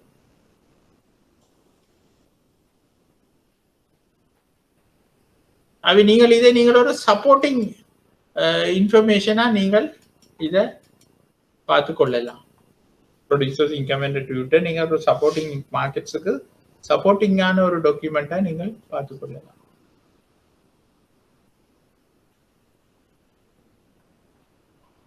அப்ப இப்ப நாங்கள் ஒரு முக்கியமான இடத்துக்கு வந்து நிற்கின்றோம். என்னென்று சொன்னால் நாங்கள் ஒரு செக்ஷனை கவர் பண்ணிட்டோம் இந்த சந்தைகளோட. யாராவது சொல்லலுமா அது என்ன செக்ஷன் உண்டு?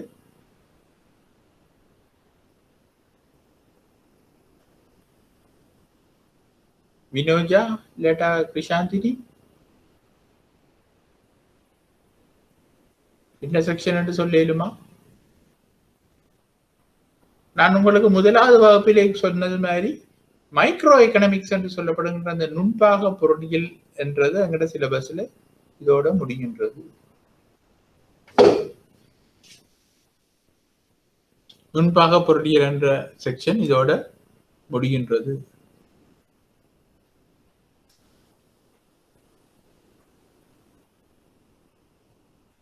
அவை இனி நாங்கள் படிக்க போகின்றது மேக்ரோ எக்கனாமிக்ஸ் என்று சொல்லப்படுகின்ற பேரின பொருளியல்.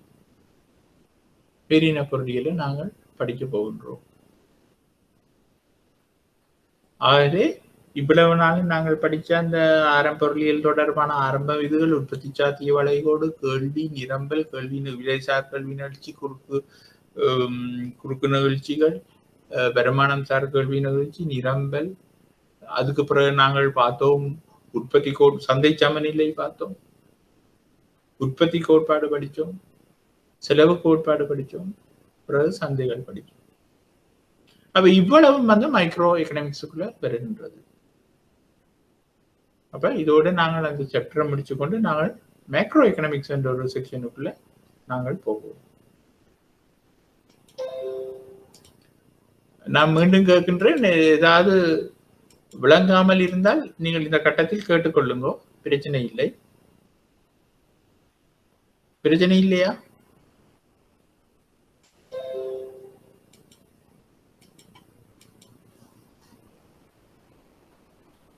இந்த நோட்ஸ் எல்லாம் உங்களுக்கு அப்லோட் பண்ணி இருக்கின்றபடியால் நீங்கள் பிறகாவது இந்த நோட்ஸ்களை நீங்கள் பிறகு பார்த்துக் கொள்ளுங்க. இதுல நான் இப்போதைக்கு போட்டு காட்டிக்கொள்வேன்.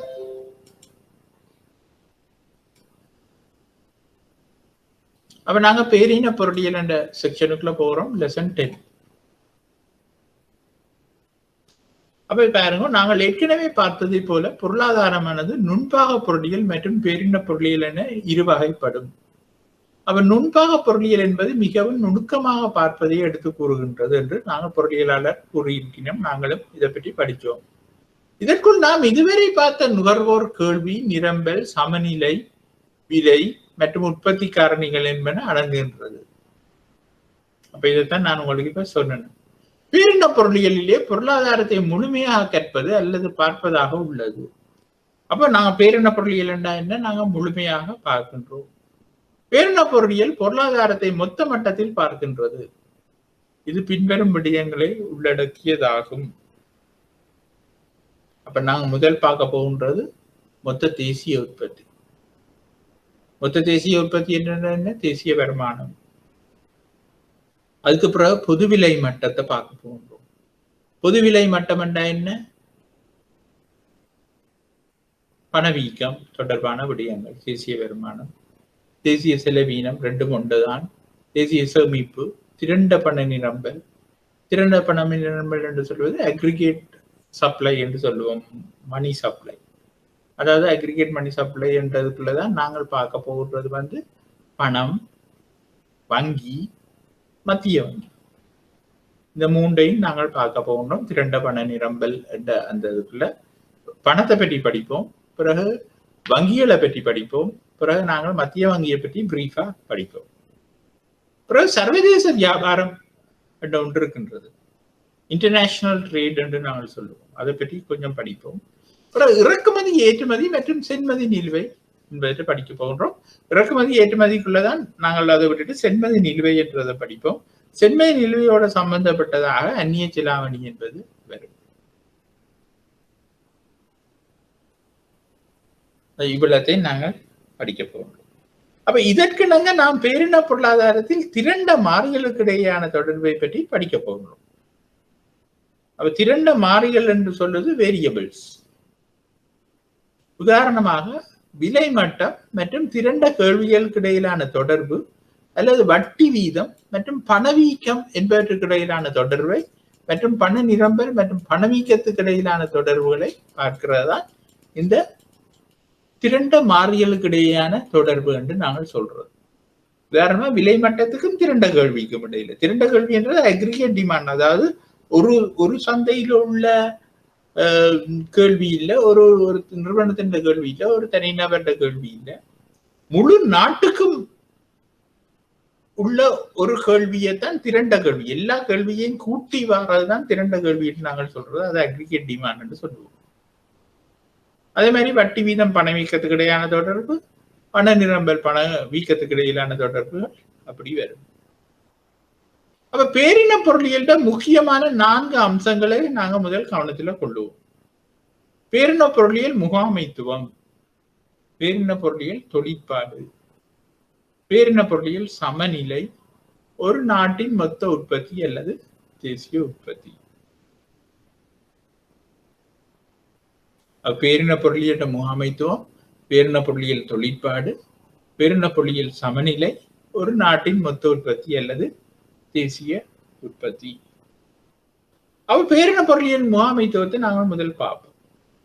பேரின பொருளியல் முகாமைத்துவமானது பேரின பொருளியல் நோக்கங்களை நிறைவேற்றுவதற்கு வழி நடத்தி செல்லுகிறது.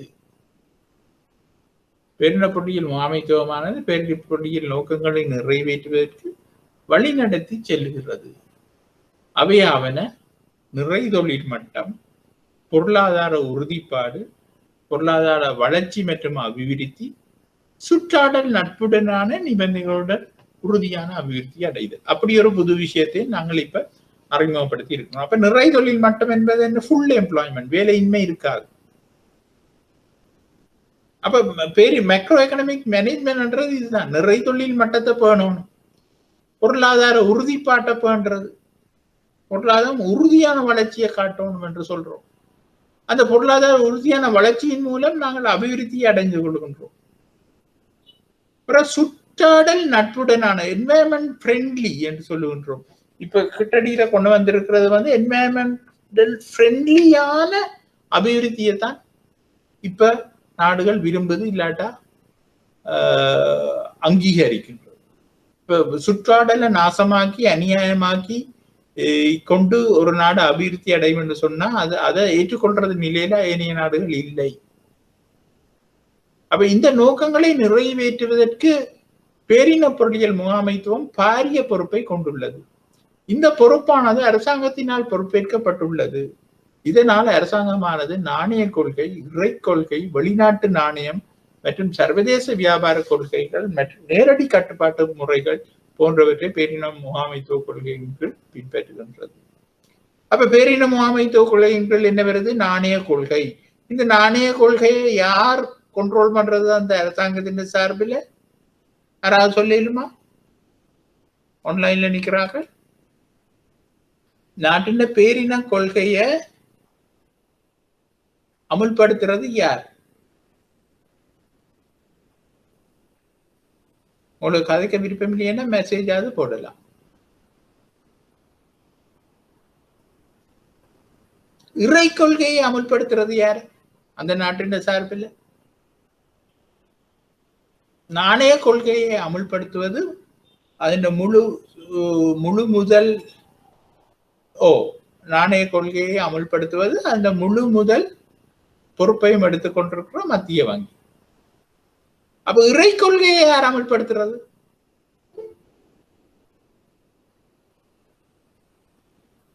இறை கொள்கையை யார் அமுல்படுத்துறது? சொல்லுங்க பாப்போம். இறை கொள்கையை நாங்கள் சொல்றது பிஸ்கல் பாலிசி. இதை மானிட்டரி பாலிசி என்று சொன்னா அதை பிஸ்கல் பாலிசி என்று நாங்கள் சொல்லுவோம். சொல்லுங்க, இல்லாட்ட மெசேஜ் ஒன்று போடுங்க. அப்பதான் எங்களுக்கு தெரியும் நீங்கள் எங்க நிக்கிறீங்க.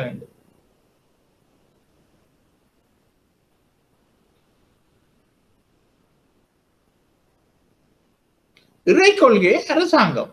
இறை கொள்கை என்பது அரசாங்கத்திட்ட வரவு செலவு திட்டம் பாதீட்டினூடாக அரசாங்கம் பாதீட்டினூடாக செலவழிக்கிற காசுகள் வர்ற வருமானம் அதுகள் தான் இறை கொள்கை என்று சொல்லப்படுகிறது. பிஸ்கல் பாலிசி என்று சொல்லப்படுகின்றது. அப்ப பேரெண்ண பொருளியல்ட தொழிற்பாட்டை பார்ப்போம்.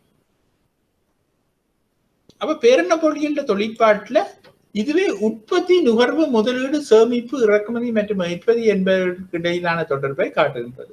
பொருளாதாரத்தில் இந்த ஒவ்வொரு துறைக்கும் இடையிலான நெருங்கிய தொடர்புகள் உள்ளன. இந்த தொடர்புகளுடன் இணைந்த துறையினரை பேரின பொருளியல் முகவர் என்று கூறுகின்றோம். அவர்கள் வீட்டு துறையினர், உற்பத்தி துறையினர், அரசாங்க துறையினர் மற்றும் வெளிநாட்டு துறையினர் என்று 4 வகையா நாங்கள் சொல்லிக் கொள்கின்றோம். அப்ப இந்த பேரின தொழிற்பாடானது இந்த முகவர்களுக்கு இடையான தொடர்பு மற்றும் சேர்க்கைகளை கொண்டு செயல்படுத்தப்படுகின்றது.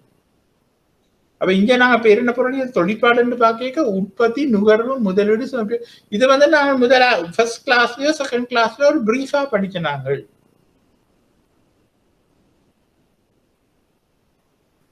அப்ப பேரின பொருளியல்ல தொழிற்பாடு.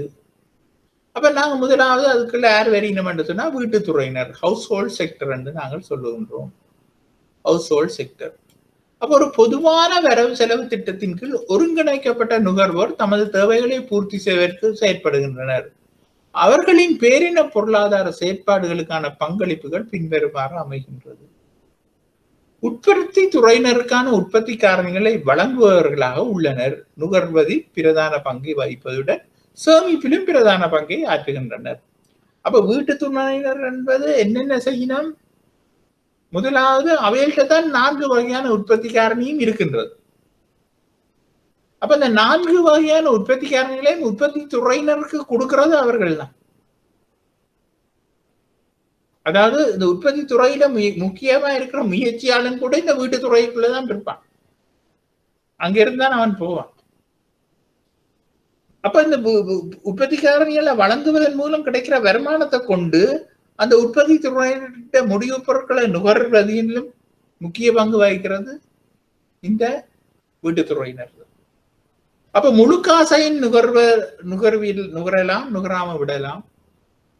அப்படி நுகராம விடும் பட்சத்தில மிச்ச காசை சேமிப்பாக வங்கிகள்ல வச்சிருப்பினும் அப்ப அந்த பங்கை வகிக்கிறதும் இந்த வீட்டுத்துறையினர் தான். அப்ப வீட்டுத்துறையினர் மிகவும் முக்கியமான ஆக்கள். உற்பத்தி காரணிகளை அவைகள்கிட்ட தான் இருக்கும். அதை உற்பத்தி துறையினர் கொடுக்கிறது அவர்கள் தான். அந்த உற்பத்தி காரணிக்குரிய வருமானமாக கிடைக்கின்ற பணத்தை கொண்டு உற்பத்தி துறையினர்கிட்ட முடிவு பொருட்களை வாங்குபவர்களும் அவர்கள் தான். அப்படி முழு பொருட்களையும் வாங்காம கொஞ்சம் காசை சேமிச்சு வைத்து வங்கிகள்ல சேமிக்கிறது இந்த வீட்டுத்துறையினர் தான். அடுத்தது உற்பத்தி துறையினர். அப்ப இந்த உற்பத்தி துறையினர் வந்து என்ன செய்யணும் என்று சொன்னால் சந்தைக்கு உற்பத்தி பொருட்களையும் சேவைகளையும் வழங்குகின்றனர். அப்ப இவர்கள் என்ன செய்யணும் என்று சொன்னா வீட்டுத்துறையிலிருந்து உற்பத்தி காரணிகளை பெற்றுக்கொண்டு அவர்களுக்கு அந்த காரணிகளுக்கான கொடுப்பனவுகளை செய்து போட்டு பொருட்களை உற்பத்தி செய்து வீட்டுத்துறையினருக்கு விற்கின்றனர். அப்ப இத்துறையினரை சந்தைக்கு உற்பத்தி பொருட்களையும் சேவைகளையும் வழங்குகின்றனர். இது தனியார் மற்றும் அரசாங்க துறையினரும் உள்ளடங்குகின்றனர். அப்ப 2 பேரும் உள்ளடங்குவினர், தனியார் மற்றும் அரசாங்க துறையினர்.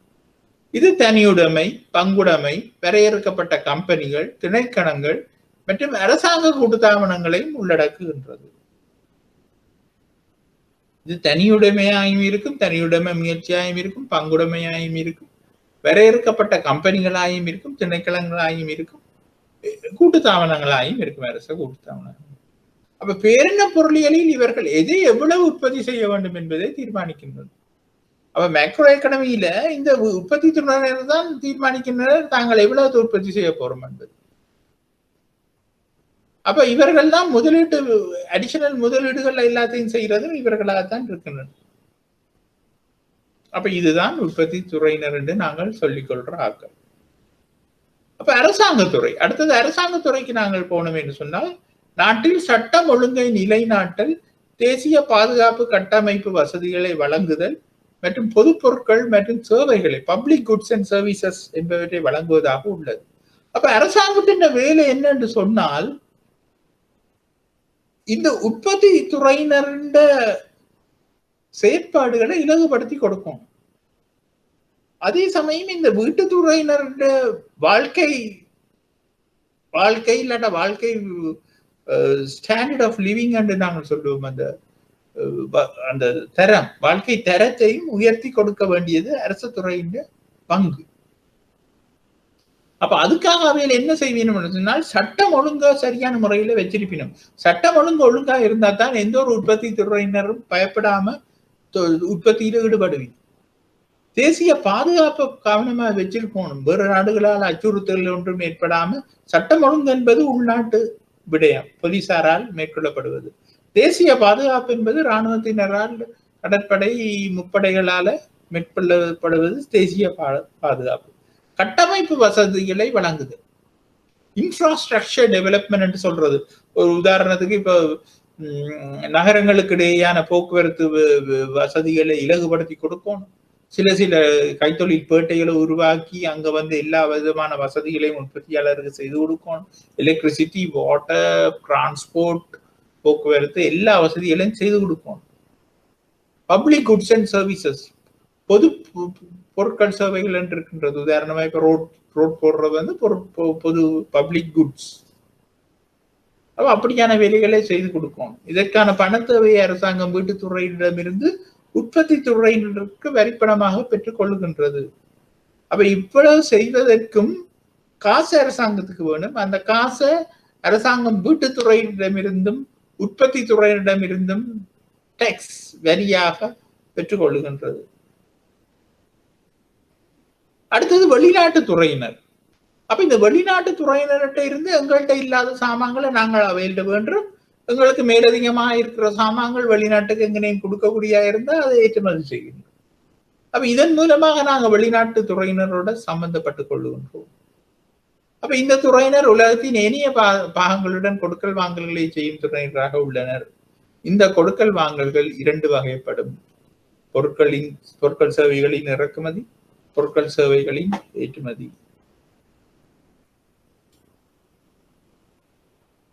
அப்ப அடுத்ததா நாங்க பார்க்க போகின்றது பேரின பொருளாதாரத்தின் சமநிலை.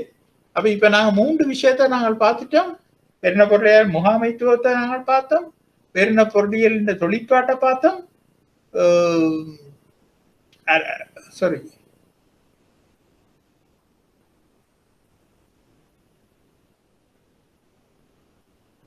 பேரின பொருளியல் சமநிலையை நாங்கள் பார்க்கல. சமநிலையை தான் அது 3வது நாங்கள் பார்க்க போறது. 3வது அது திருத்திக் கொள்ளுங்க. பேரின பொருளியல் சமநிலை. அடுத்ததுதான் ஒரு நாட்டின் மொத்த உற்பத்தி அல்லது மொத்த தேசிய உற்பத்தி என்று வரும்.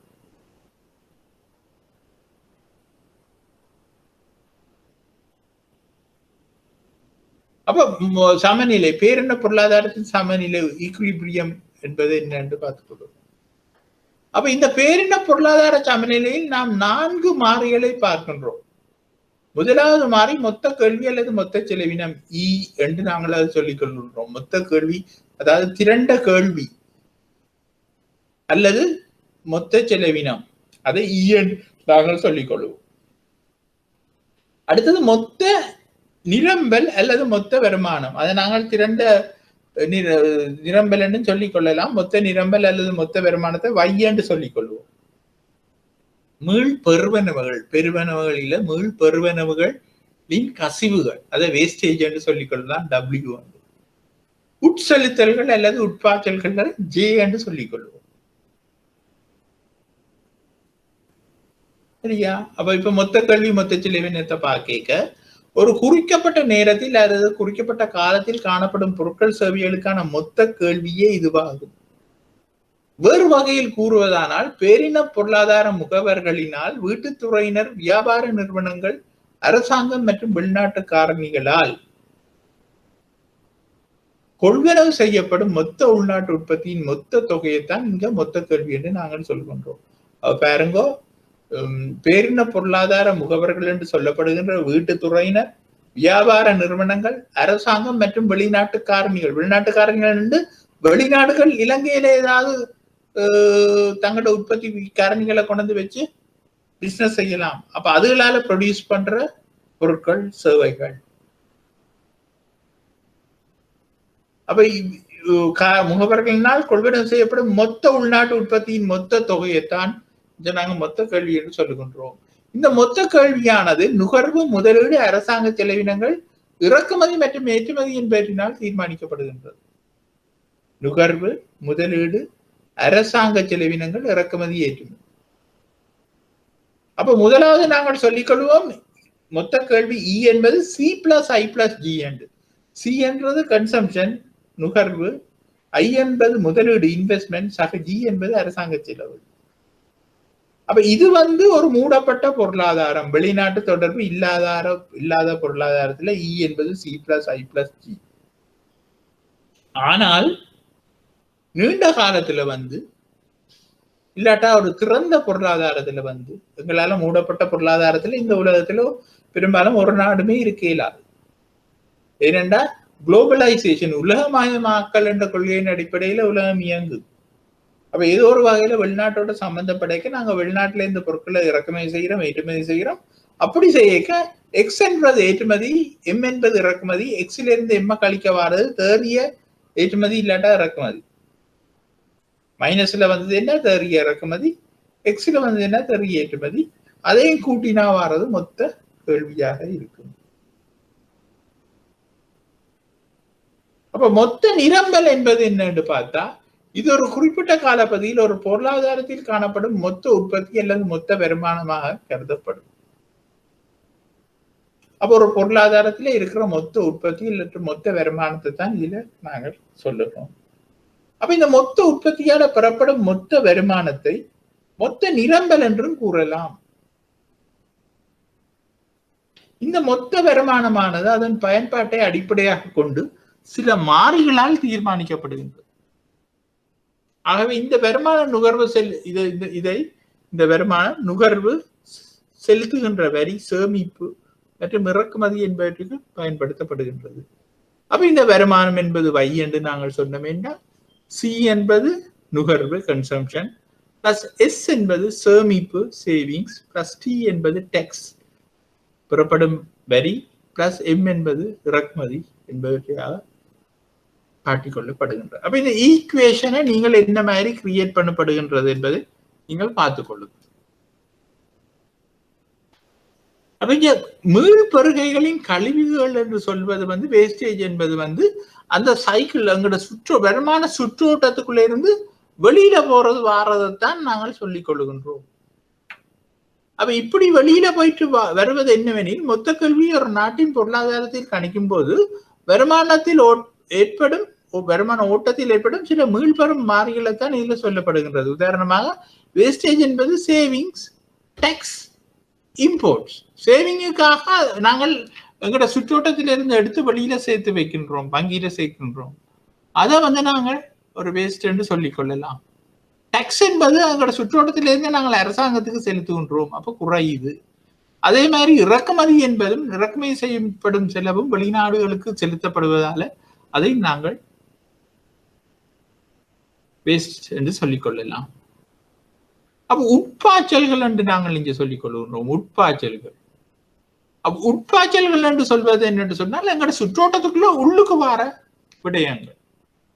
அப்ப அது என்ன என்று நாங்கள் பார்த்தோம் என்று சொன்னால் அதை ஜே என்று நாங்கள் சொல்லிக் கொள்கின்றோம். உட்பாய்ச்சல் ஐ முதலீடு, இன்வெஸ்ட்மெண்ட். அடுத்தது அரசாங்க செலவு.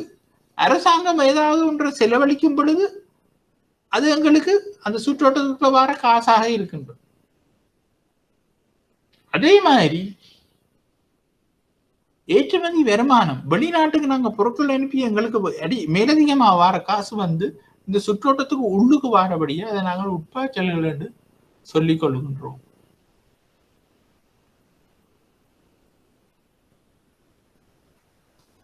அப்ப பாருங்க, பெரின பொருளாதார சமநிலை சுற்றோட்ட முறையிலான தேசிய வருமானத்துக்காக தேசிய செலவினம் என்பதை நாங்கள் எண்ணியே என்று போட்டுக்கொள்வோம். வையே மொத்த வருமானமாகவும், ஏடி என்பதை மொத்த கேள்வியாகவும், ஏஎஸ் என்பதை மொத்த நிரம்பலாகவும் நாங்கள் போட்டுக்கொள்ளலாம். அப்ப அப்படியான எடுகோள்களை எல்லாத்தையும் நாங்கள் வச்சுக்கொண்டு இப்ப நாங்கள் பார்க்க போறது வந்து சாதாரணமான மூடிய பொருளாதாரம், அதாவது 2 துறை மாதிரி. சாதாரணமான மூடிய பொருளாதாரம் அரசாங்கத்தின் தலையீட்டோடு இருக்கும் பொழுது 3 துறை மாதிரி, 3 செக்டர் மாடல். திறந்த பொருளாதாரம் வெளிநாட்டோட சம்பந்தப்படைக்க அது 4 துறை மாதிரியாக பெறப்போகின்றது. அப்ப நாங்கள் நேரம் போதாமையால நாங்கள் இந்த 2 துறை மாதிரியிலிருந்து அடுத்த வகுப்பை நாங்கள் துவங்குவோம். அப்ப அடுத்த வகுப்பை நாங்கள் தொடர்ந்து இந்த வருமான சுற்றோட்டம் என்பதை நாங்கள் படிச்சுட்டு நாங்கள் அதுக்கு பிறகுதான் தேசிய வருமானத்தை பற்றி நாங்கள் படிக்க போகின்றோம். தேசிய வருமானத்தை நாங்கள் படிக்கும் பொழுது நிறைய விடயங்களை நாங்கள் கற்றுக்கொள்ளக்கூடியதாக இருக்கும். அதுக்கு பிறகு அப்படியே நாங்கள்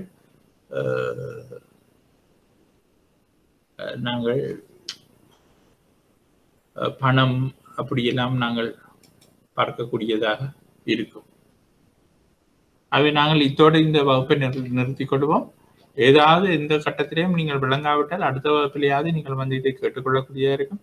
விவரமான நோட்ஸ் உங்களுக்கு தரப்பட்டிருக்கின்றது. ஏனென்றால் இந்த ஜூம் வகுப்பால நேரடியான சம்பந்தங்கள் இல்லை.